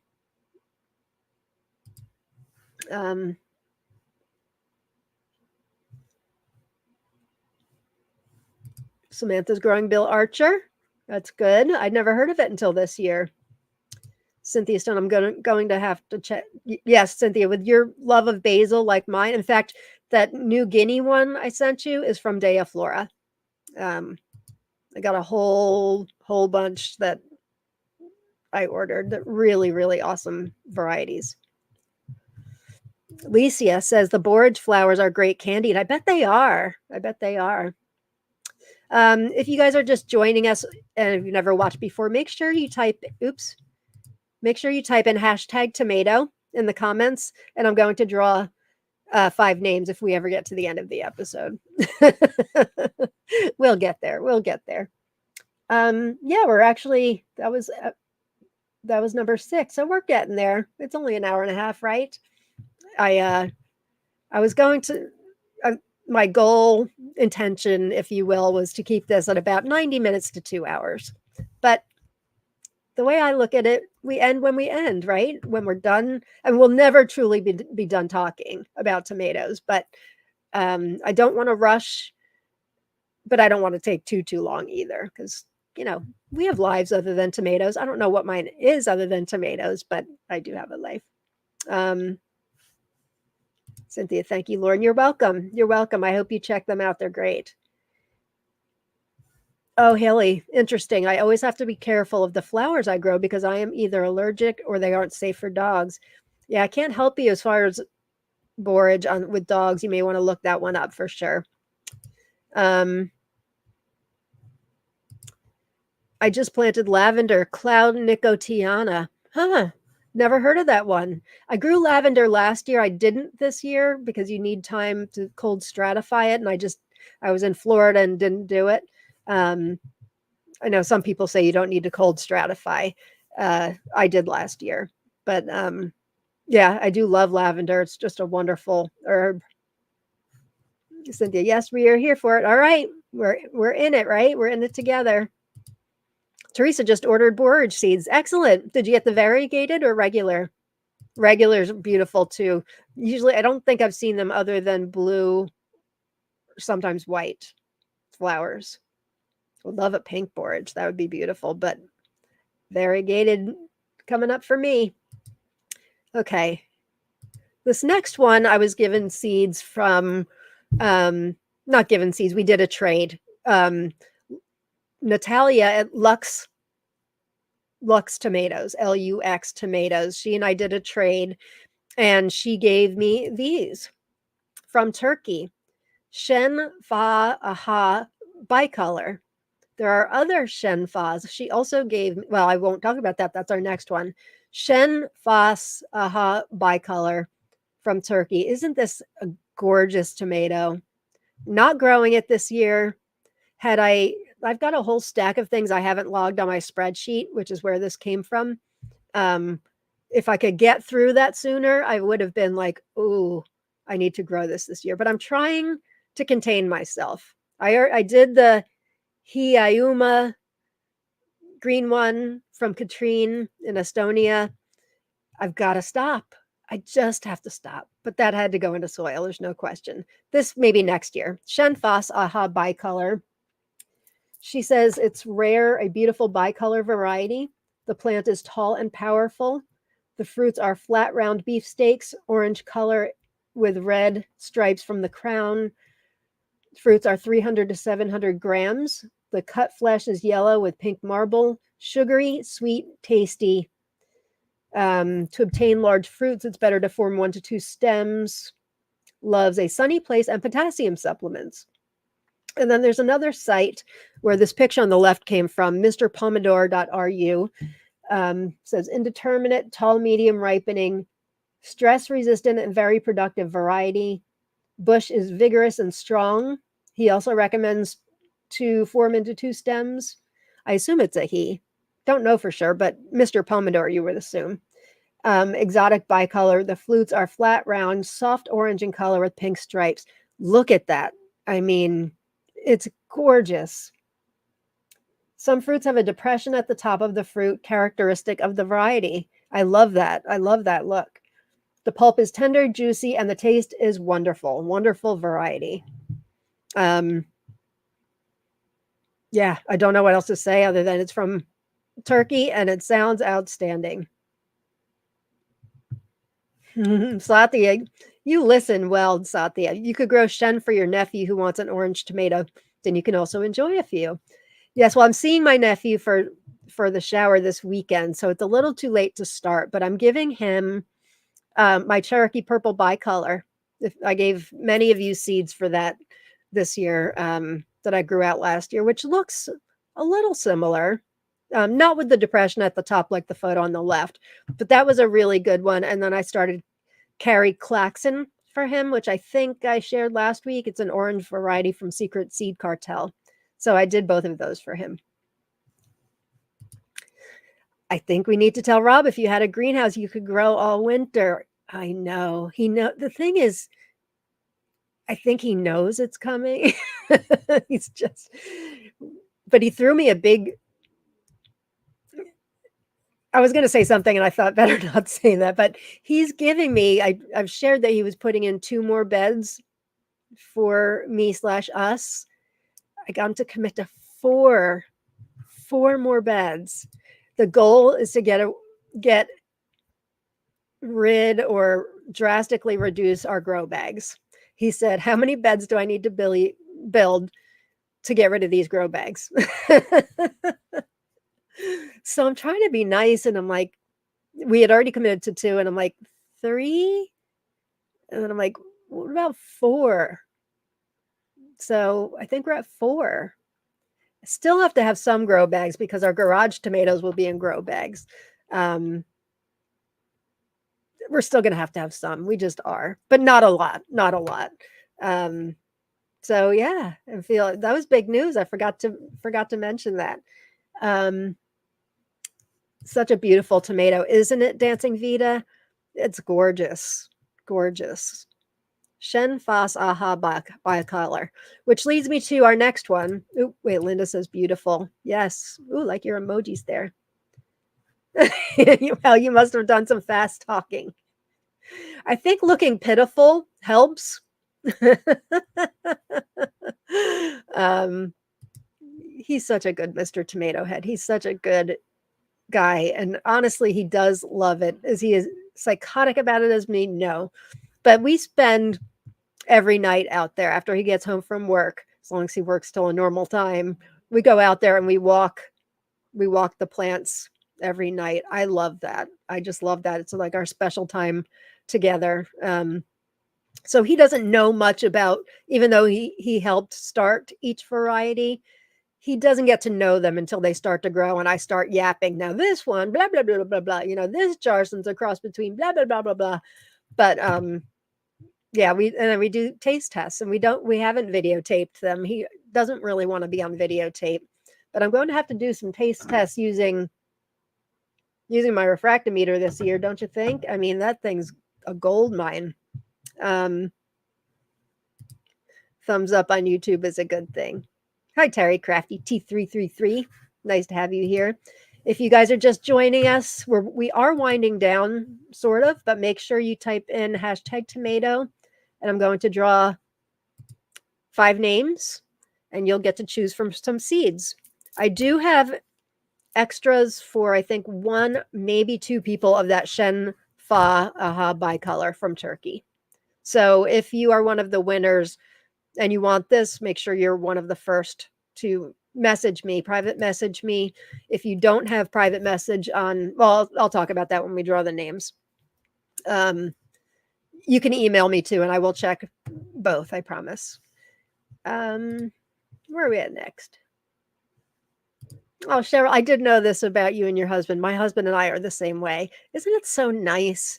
It's the summer, and the sun starts going down, and with harvest time, the first week or so, it's like, ooh, look at this one, ooh, look at that one, and then it's like all hell breaks loose, and it's like, all right, you take that garden, I'll take this garden. I could spend all day out there, and I often do. That is my happy place. That and the beach are my happy place. Harley the Swamp Bitch. Hello, my friend. I haven't heard back from your fiance. I need his address. He was our winner last week. But anyway, my other half is the same way. He's very interested in what I'm interested in. He loves tomatoes, but I'm the drive behind it. Oh, you guys are going to be perfect husband and wife. Yeah, her fiance, she and I have the same, well, I shouldn't say that. I shouldn't out you. We have something in common. I'll just say that. These garden adventures. Ooh, I would like that bicolor if I win. Yeah. Mine is interested to eat tomatoes. That too. Rob we love a good tomato sandwich. He thinks he likes the big reds or oranges for tomato sandwiches. I still like that loud flavor one for my tomato sandwiches. Anybody growing Uptown Funk this year because of me? That was outstanding last year. I don't know what just made me think of that. It's, they can make a tomato sandwich. They were like this big, very prolific. It's a cross between Malachite box, Malachita Vayesh Gotulka, and Berkeley pink tie-dye with some indigo rose thrown in there, which thankfully you don't taste. But oh my God, that was good. I think it was our first episode of Tomato Talk Live with Jen, our very first taste test. I tasted that live for the first time. Wow. Wow. So if you're growing it, I think you're in for a really big treat. Mine likes cherry tomatoes. Yes, growing Uptown Funk. Yay, yay. Lisa growing that. Awesome sauce. Cynthia's growing it. Yes. Luke's growing it. Yes. I'm shocked that you just don't hear anything about it. I found it last year because of Malachi Box. And I'm like, oh my gosh, there's a cross here, this Uptown Funk. But I've been talking about it ever since because it's outstanding, but you just don't hear much about it. And it's fantastic. I think it's fantastic. Berkeley pink tie-dye and Malachite box. I mean, I know it's got indigo rose in there too, but thankfully it doesn't have that antho flavor. It's great and so prolific. Thought we lost one of the plants due to frost last year, but it actually came back with a vengeance. Rowena, yes, I'm growing up. Yes, to Uptown Funk because of you. Yay. Yay. Just decided this morning to start the Uptown Funk seeds you sent me. Good, Satya. It was one of our earlier producers, so you should be just fine, I would imagine. And they're fresh seeds, of course. Can't wind down yet. I'm still deep cleaning my arrow garden. Mark, I just did a deep cleaning of my 2 yesterday, as a matter of fact. We've got a lot in common today. Malin, I love it every time you say that. I'm multilingual, but gosh, I can't pronounce that. I say it so often, and I will say it's Malachite Jen who's responsible for me saying the Russian name for it, because I always used to call it Malachite box. She and I became friends. We met each other on the Baker Creek site. And I think there was a question like, what's your favorite tomato? I think I mentioned Malachite box. And usually that's kind of met with crickets, or at least in the Baker Creek group it was, not in the tomato groups. And I think that's how Jen found me, because she loves Malachite box too. And then we became great tomato friends after that. But anyway, she called it Malachita Vaishkatulka over text. And I couldn't wrap my brain around it either. But at this point, I say it so often, it's kind of sunk in. Hector, I'm growing Uptown Funk from you. Excellent. Darla says, I'm growing Uptown this year too. Really looking forward to tasting it. I hope you guys like it as much as I did. It's got loud flavor, Darla. I like it. Dee's Garden Adventures, blah, antho flavor. I assume you're not talking about Uptown Funk, right? Just antho flavor in general. I agree with you. Totally. Like the name too, I think I need to accidentally let seeds fall. LOL. Do it. Do it. Do it. Do it right now. Do it. Oh no, Cheryl, I killed my 2 seedlings of Uptown Funk. Boo. Then I messed up with my restarts. Dang it, Cheryl. I know it's probably late for you. I know I owe you something from last episode. I'll put some Uptown in there for you. I'm assuming it's too late for you, but maybe not. That's too bad. That's really too bad. But there's always next year, right? Tuning in late as I was dumpster diving some trellis panels for my tomatoes. People throw away useful stuff. Score, Anna. Nice. That is a score. I'm not good at noticing things. People get the best things on like Facebook Marketplace. Like Michael Kelly, he got one of my Root Farmer Arrow Garden grow lights that I talk about all the time. He got one of those for, I forget how much, Michael, is it $20, $30? Great deal on Marketplace. I always forget to look at Marketplace. And I know Malachi Jen, I think, got a green stalk on there, if I'm not, or maybe it was not a Birdie's Bed, the other one, Vigo Garden. Maybe it was a Vigo Garden, maybe both. I think I might be right. Um, Riverdale, thank you, Lauren. Started my bow mango banana snore and Jarson one tricolor last night. Yay! Yay! Did you guys see Cindy C's post on her Jarson one, the seed she got from me all the way in the Philippines? I'm not sure if she posted a picture of the interior. She sent me a picture of the interior. Looks fantastic. It looks a bit different, but that thing was huge, right? Those are big tomatoes, very, and she described it how I would describe it, which is it's very refreshing. It's not too sweet. It does have flavor that lasts throughout, so it's not watery. It's just like, and I think I said this last week too, it's a tomato I want to bite into just like with a fork and a knife and just have tomato nirvana. It's fantastic. Not Yeah, and it's just refreshing. I don't know if that's a good term for it or not, but don't mistake refreshing for watery because it's not that at all. And she said something along those lines. So I don't know. Isn't it cool to see somebody growing your seeds from across the world? One of the many things I love about our group. You can share seeds with people from all over the world, like today with me from Katrine from Estonia. These are the ones that have not fallen into soil yet. But I just love that. And the letter she wrote talked about how they're local to her, and it's just the best. I could gush all day, and I do clearly because we're almost at 2 hours. Harley, the swamp bitch. We've been super busy with tomatoes. He's been getting a tiller attachment now for the tractor. Small tiller's just not enough. I seen him at the beginning of the live fanboying for me. Oh, that's so cute. That's fine. That's fine. I just want to make sure he knows I haven't forgotten about his prize. I was already growing way too many tomatoes. You and Jen encouraged a whole lot more. Like the skull emoji. I'm so glad. I'm so glad.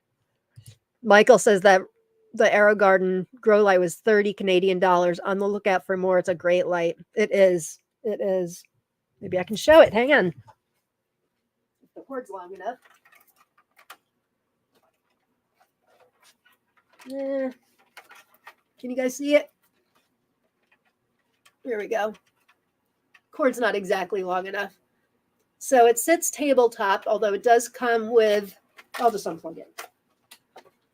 It does come with stuff you can hang it from the ceiling also. All my tomato stickers go on these things. I've got more of these than I care to say, but I grow my micros under here, and it's adjustable too. You can raise up the legs only to a point, and then when my tomatoes outgrow that, I adjust it all the way up and I sit them on like 1-gallon pots turned upside down, and even that goes only so far, but they're great. Indoor lettuce I do all winter long in Rubbermaid tubs. They are just really strong, great grow lights. So there's 3 companies that make this: Root Farm, Arrow Garden, and Black Magic. I have all 3. They're the same exact light.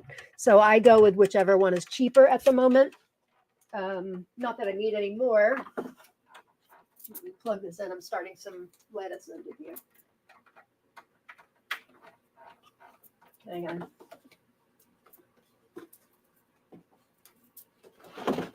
Right now I'm starting some lettuce under there. Pretty lettuce, right? Then some arugula and some radicchio. And then on the other side, I've got some kale and chard and some Asian greens started. Right now, Arrow Garden is the least expensive on Amazon for $86. They often, like the Root Farm, I've seen go for like $200, which is ridiculous. But if you Google it, the Arrow Farm or Arrow Garden, not farm, Arrow Garden 45 watt grow light. If you Google it, I saw it on Walmart. For like $56 last night. So if you're interested in a new light, I highly recommend those. Cheryl, oh, you're the best. Yes, I got to get it together. I'm going to start more plants in July. So it's never too late. Great, Cheryl. I will do that. That pains me for you. Because I know your taste and I think you will like that. So I will do that with, I forget what you won last. Oh, sweet cream, I think, right? Sometimes my memory with tomatoes is unbelievable.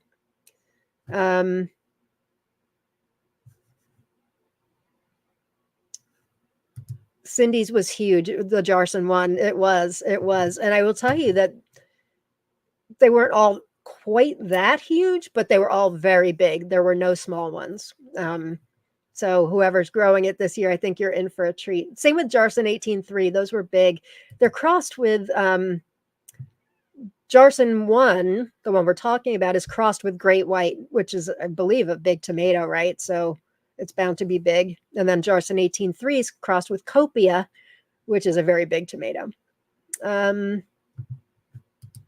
It was a monster. Yeah, the tomato was a monster. I need to remember about the Arrow Garden lights. They're really great. They're really great.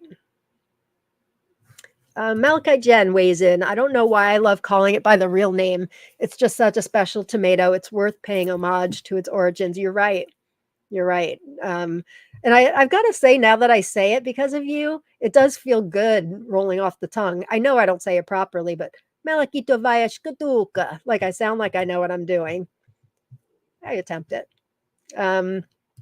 Oh, she said, yes, I got a green stock on Marketplace and saved a lot of money. You did. I mean, that's who's getting rid of green stalks. For those of you that don't know what a green stalk is, I can't imagine a gardening person wouldn't, but maybe you don't. Let me show you. It's a vertical planter, and it's a genius design. Let me green stalk. I've got 2 of them on my deck. I love it because you can fit so much in here. Oh, they've got pink. Oh no, they've got pink ones. Why did I look? Oh my goodness. Hang on. Stop the presses. Malachi Jen, did you know about this? Did you guys know about this? Look at the pink one with like the basket weave look to it. OMG. Look, I enable myself from these episodes. Oh gosh, those are so beautiful. So this is what a green stalk is. They have them in several different sizes. They are they're vertical planters. So each one of those pockets can hold all kinds of things. I have one that size for my micro dwarf tomatoes, and then another one with the less deep pockets for like kale and stuff like that. Am I showing this? I am. That's gorgeous. Oh no, don't tell me this. They had a VIP sale. Ugh. Surely they've got to do a Mother's Day sale coming up, right? They usually do. Oh, Rowena said, I saw Jess from Roots and Refuge unbox her new pink one. I missed it. I haven't been able to watch Jess in a long time. I just got the pink basket weave. That is gorgeous. Can we have a third one? There's so many things I would like to ask for Mother's Day. I would like more of those Texas tomato cages. This is just stunning. I really love it. Really love it. Looks like they have the basket weave in different colors. I've got my green stalks are this. No, they're lighter. They're this color. Not the basket weave. I really love the pink. But where can we put it is the question. Anyway, that's what a green stalk is. How on earth do I enable myself during my lives? You can grow micro dwarf tomatoes. Absolutely. I had one green stalk that was, and I know Jen had one last year too, that's almost exclusively for micros. They're great for that. And they, you can fit a lot in those pockets. They've got some that are 5, you can get like 3 levels, 5 and 7, I think. Maple is a new basket weave color too. Yeah, I like that, the darker, but I like the pink. I like the pink better. Oh, dang it.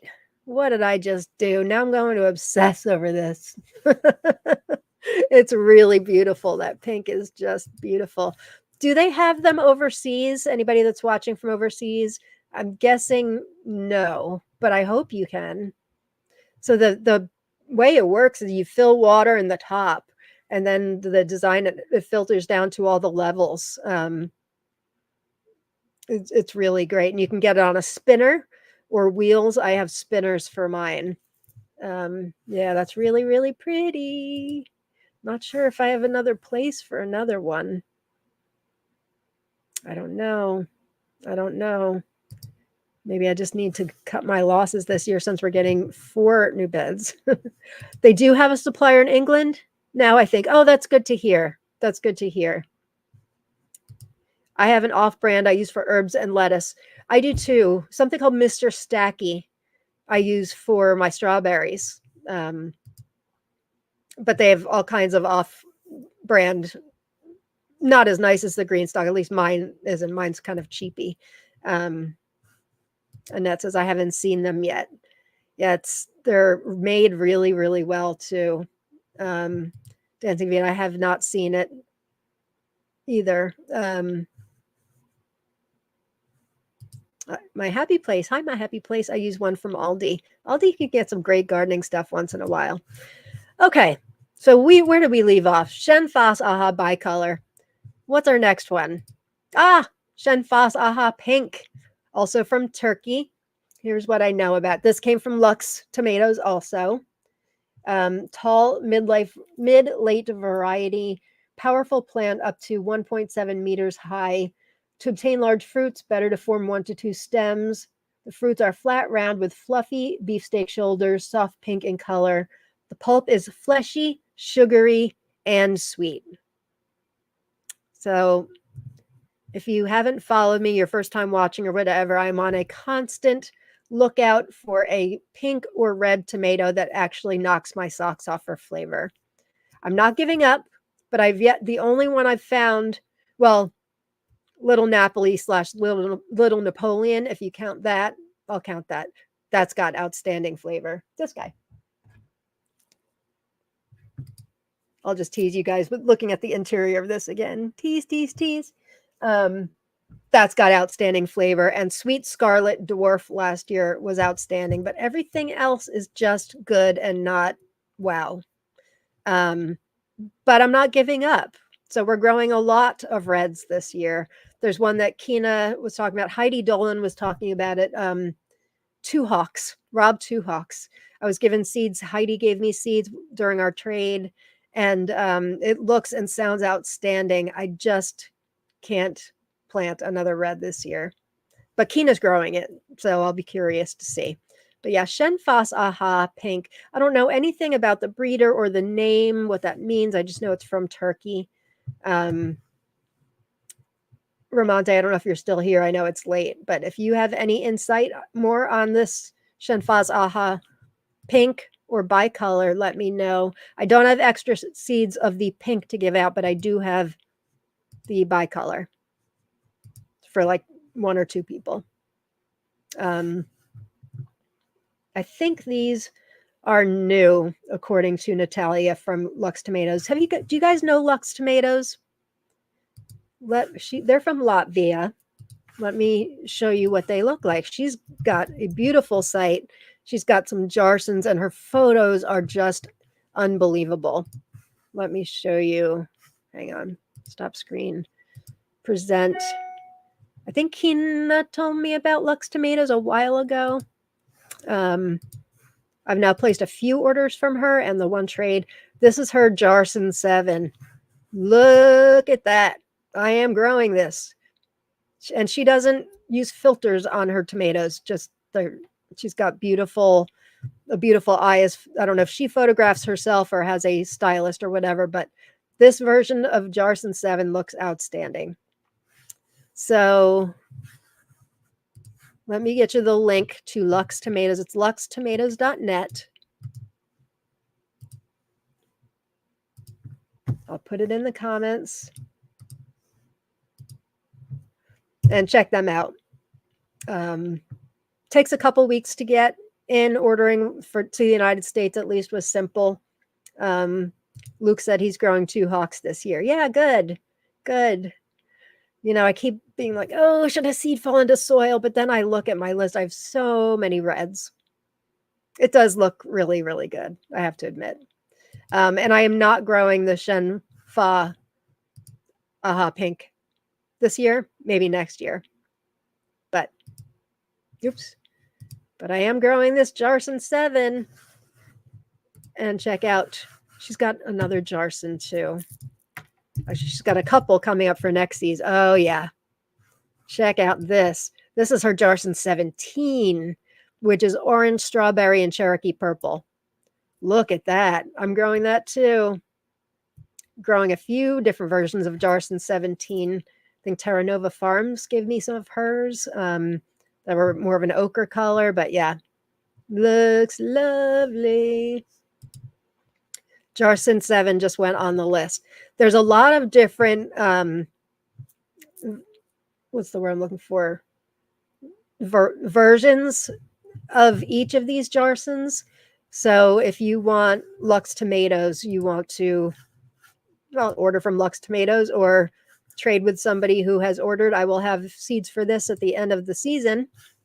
But I'm growing several different versions of Jarson 7, and this is the only one that looks quite like this. But I'm finding that with a lot of the Jarsons anyway. Yum, says Licia. I agree. All right, we have 2 more to go. Next one was another one I got from Natalia from Lux Tomatoes. I just thought, hey, I'll log some things on my spreadsheet and I'll put them on our list if they sound good. This one's called Dwarf Black Wizard. I did this one for you, Amanda, if you're still out there. Amanda, our growing friend. This is a new variety of dwarf bush up to 1 meter high with light green simple leaves. Excellent fruit set even in unfavorable weather conditions. Drought resistant mid-season. The fruits are flat round, brick colored with thin light stripes, weighing 100 to 220 grams. The pulp is fleshy, dense with a classic tomato taste. To obtain large fruits, better to form a bush with 2 stems. Sathya, so happy to be on Team Jarson. Me too, my love. Me too. Mama EC Jarson 17, nice. Yes. Yes. You know what? You guys know I can talk about Jarsons forever. And I do. But I just love what he uses for his crosses. Orange, strawberry, and Cherokee purple. How can you really go wrong? That's what that Jarson 17 was. But anyway, back to Dwarf Black Wizard. The photo on the right is from tomatoeden.net. The one on the left, where is that from? I don't remember, another site. Usually I write that down, but I forgot.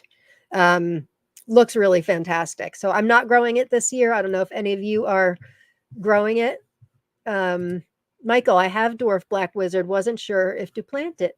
I think you should report back to us, Michael. Nicole says, this sounds like it would grow well in my situation. Yeah. I mean, you got to love dwarfs, right? They're just so great. I think the dwarf I am most excited to grow this year is Nano's Meatball Dwarf. After that explanation from Secret Seed Cartel and having it be the best dwarf they've ever grown, and has the largest fruit of any dwarf they've ever grown.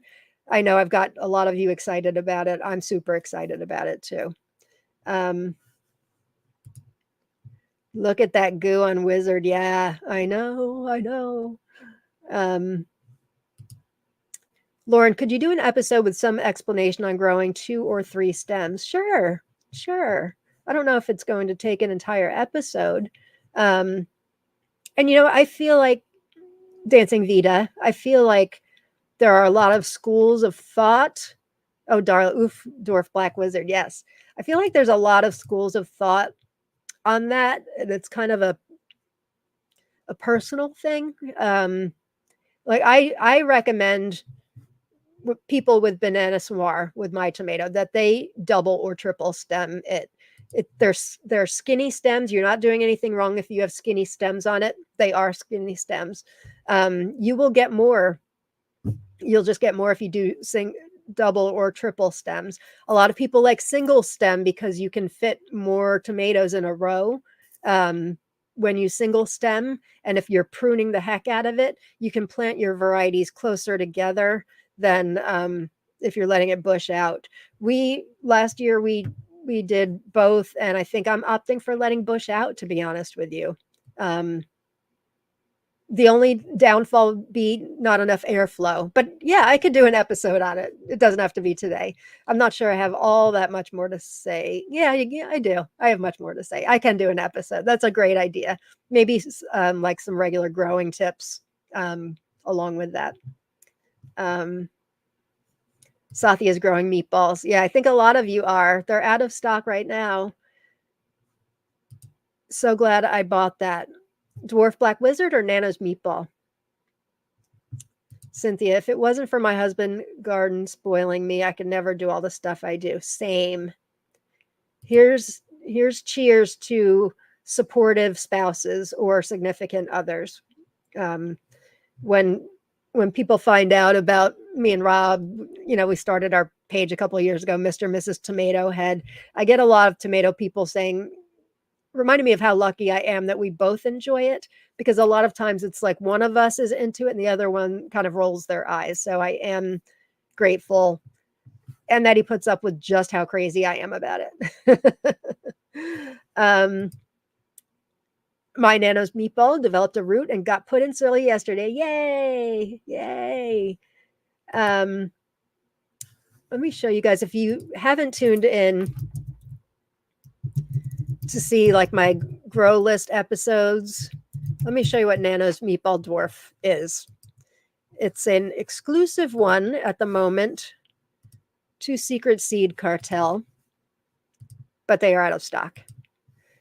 But let's read anyway what it says. Nano's Meatball Dwarf. This is what Nano's Meatball Dwarf, the fruits look like. Beautiful, right? Nice dark purple. Really nice. And they say, years ago, we bought a pack of a known purple dwarf tomato from a well-known seed vendor. What we got from this pack of seeds was a chocolate beefsteak dwarf, Nano's Meatball, and a large red beefsteak indeterminate, Meatball. We've been growing from saved seed for 4 years, and they've continued to produce the same as the parent. Nano's Meatball has been the most productive dwarf we have ever grown. The size of the tomatoes for a dwarf plant is amazing, more like an indeterminate size would produce. It was our favorite tomato of 2023. This is Secret Seed Cartel. It produces brick, red, or chocolate, as some might describe the color, large beefsteaks, solid meat, not mealy or soft, and has the taste of a purple to us.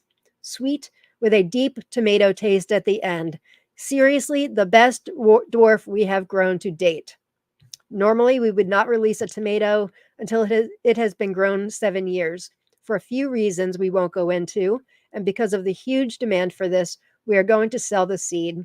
Please be aware that you might get something different for the next 3 generations. Sounds to me like they've been getting stable. They just have to put that as a disclaimer, because normally they say it takes about 7 generations to be stable. But that, my friends, is Nano's Meatball Dwarf, and why that is the dwarf I'm most excited about. Just the explanation and look at it. Production and the size. So if you've heard people talking about Nano's Meatball Dwarf, I'm pretty sure you have me to thank for that. TLC bought all the meatballs thanks to Lauren. Yep, I think so. I bought several too. Oh, Ken's here. Hi, Ken. I'm growing meatball too. Excellent. Excellent. So he'll be selling in his shop, no doubt. Forgotten Heirlooms. Glad you're here, Ken. Mindy, or Sean. That's Sean, right? Yes. What's the difference between one F1 and 18 seeds? I've wanted to ask this question. Difference between Jarson and Jarson 1. Let me just reread so I understand the question.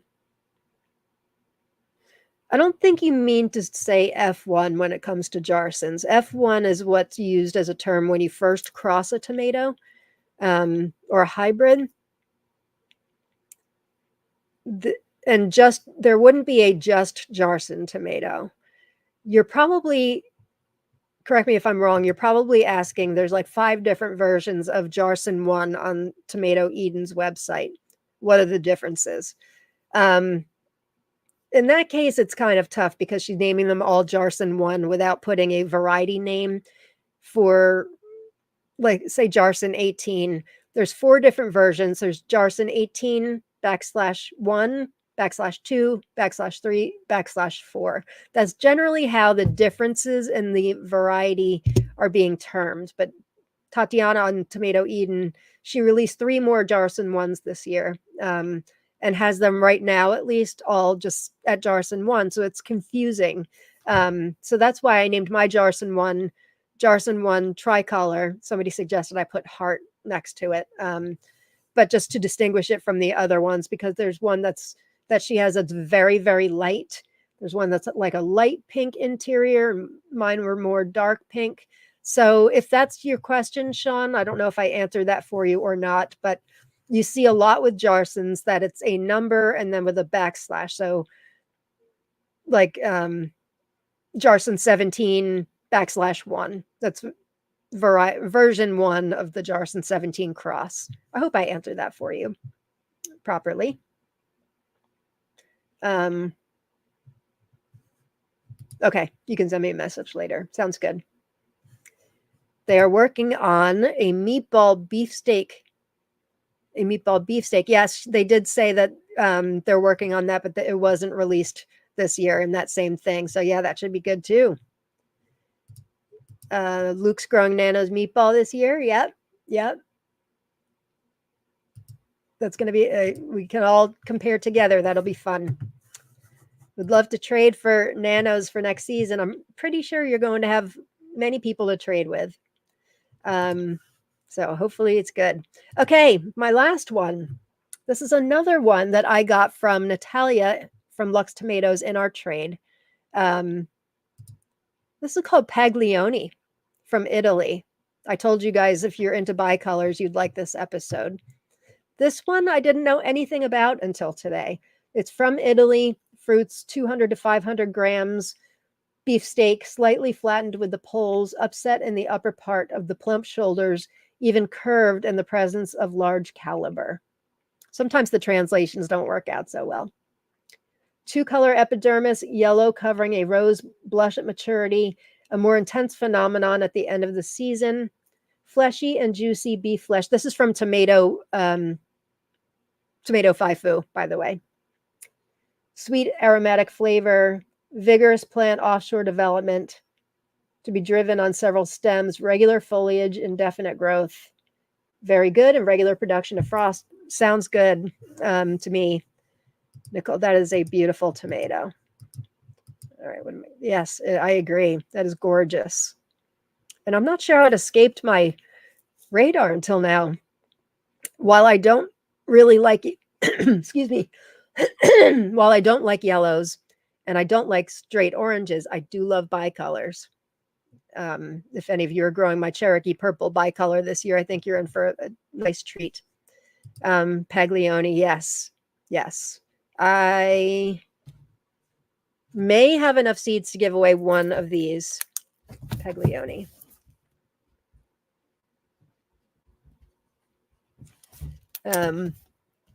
So if you would like this as your option, give me a shout. Paglioni looks amazing, says Rowena. Dancing Vita, another good looking bicolor. I agree. So let's go through all 10 again. Quickly this time. Just a little thing. Okay. Hiayuma Rohaline from Estonia, from my friend in Estonia. Outstanding.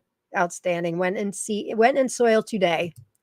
And then she also sent me these from Estonia, Terma and Avel. So I wanted to talk about those quickly. Those are exclusive, produced for their climate in Estonia.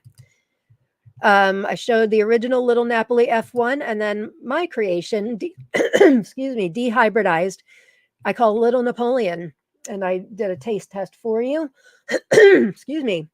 I can always tell when it's time to wrap it up when my voice starts giving out.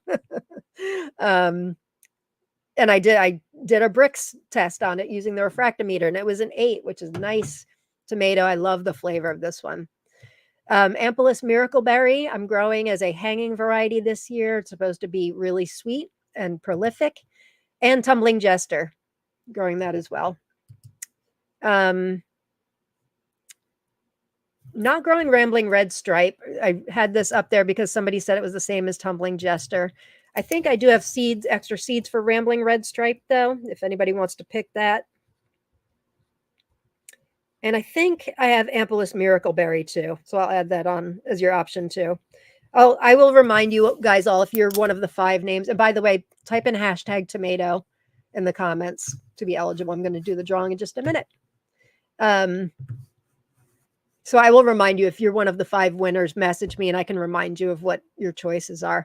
And of course, I'll add in, if you don't have it already, my Banana Noir. I can also add in Jarson 1, my Jarson 1 tricolor.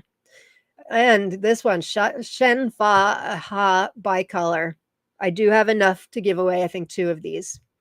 Looks outstanding from Turkey, and its sister, the pink. I don't think I have any extras of these. I will confirm though. Dwarf Black Wizard, which I do have extra of for the prize. And Paglione, which I think I have 1.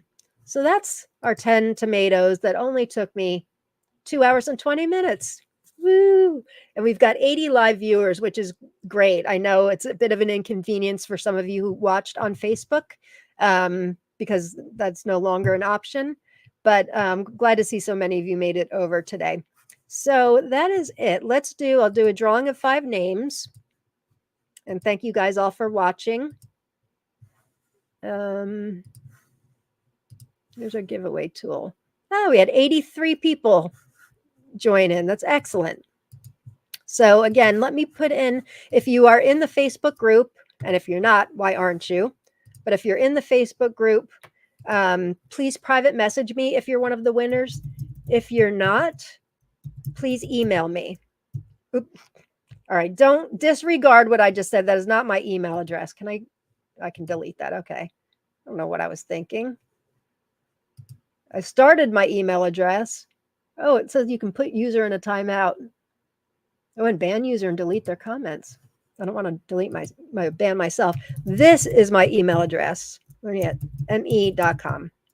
So you can email me. I'll draw 5 names and I will tell you what choices you've got. All right, let's do this thing. Oh, I want that green stalk, that pink green stalk. It's so pretty. It could be tacky, but it's not. All right. I'll figure it out. Let's do this thing. Number 1. And if you win and there's something you want for this year, please let me know. Otherwise, I will get it out to you when I can. Alex, I didn't even know you're here, but Alex, nice to see you.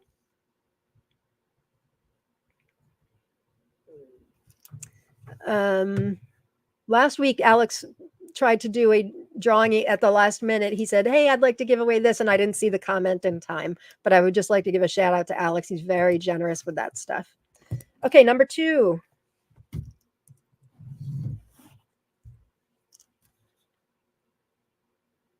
Patricia Cruz. Congratulations, Patricia. I am writing these down, but please, I won't be private messaging you guys. Please come to me. Got to get all my trades out. Well, not really trading at this point, but a lot of gifts and prizes. My Happy Place. Just that name makes me happy. My Happy Place. Congratulations. Again, private message or email me, please. Number 4.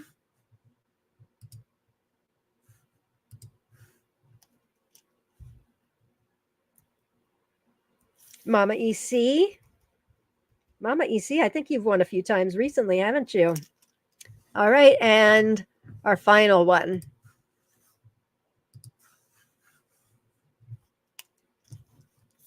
Dun, dun, dun, dun, dun, dun, dun, dun, dun, dun, dun, dun, dun, dun. Yvette Meyer, congratulations. All right, congratulations, everybody.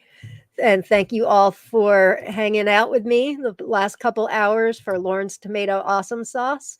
You know, I have to say, I normally don't know going in, like, I'm going to talk about this episode. They kind of evolve today, starting with the Hiayuma green. And then I had some ideas. I wanted to do some dwarfs and stuff too, but eventually I may come and I'll do themed ones. But yeah, right now I just do what I feel like talking about and what I'm obsessed with at the moment. So congratulations to all the winners. Thank you guys for watching.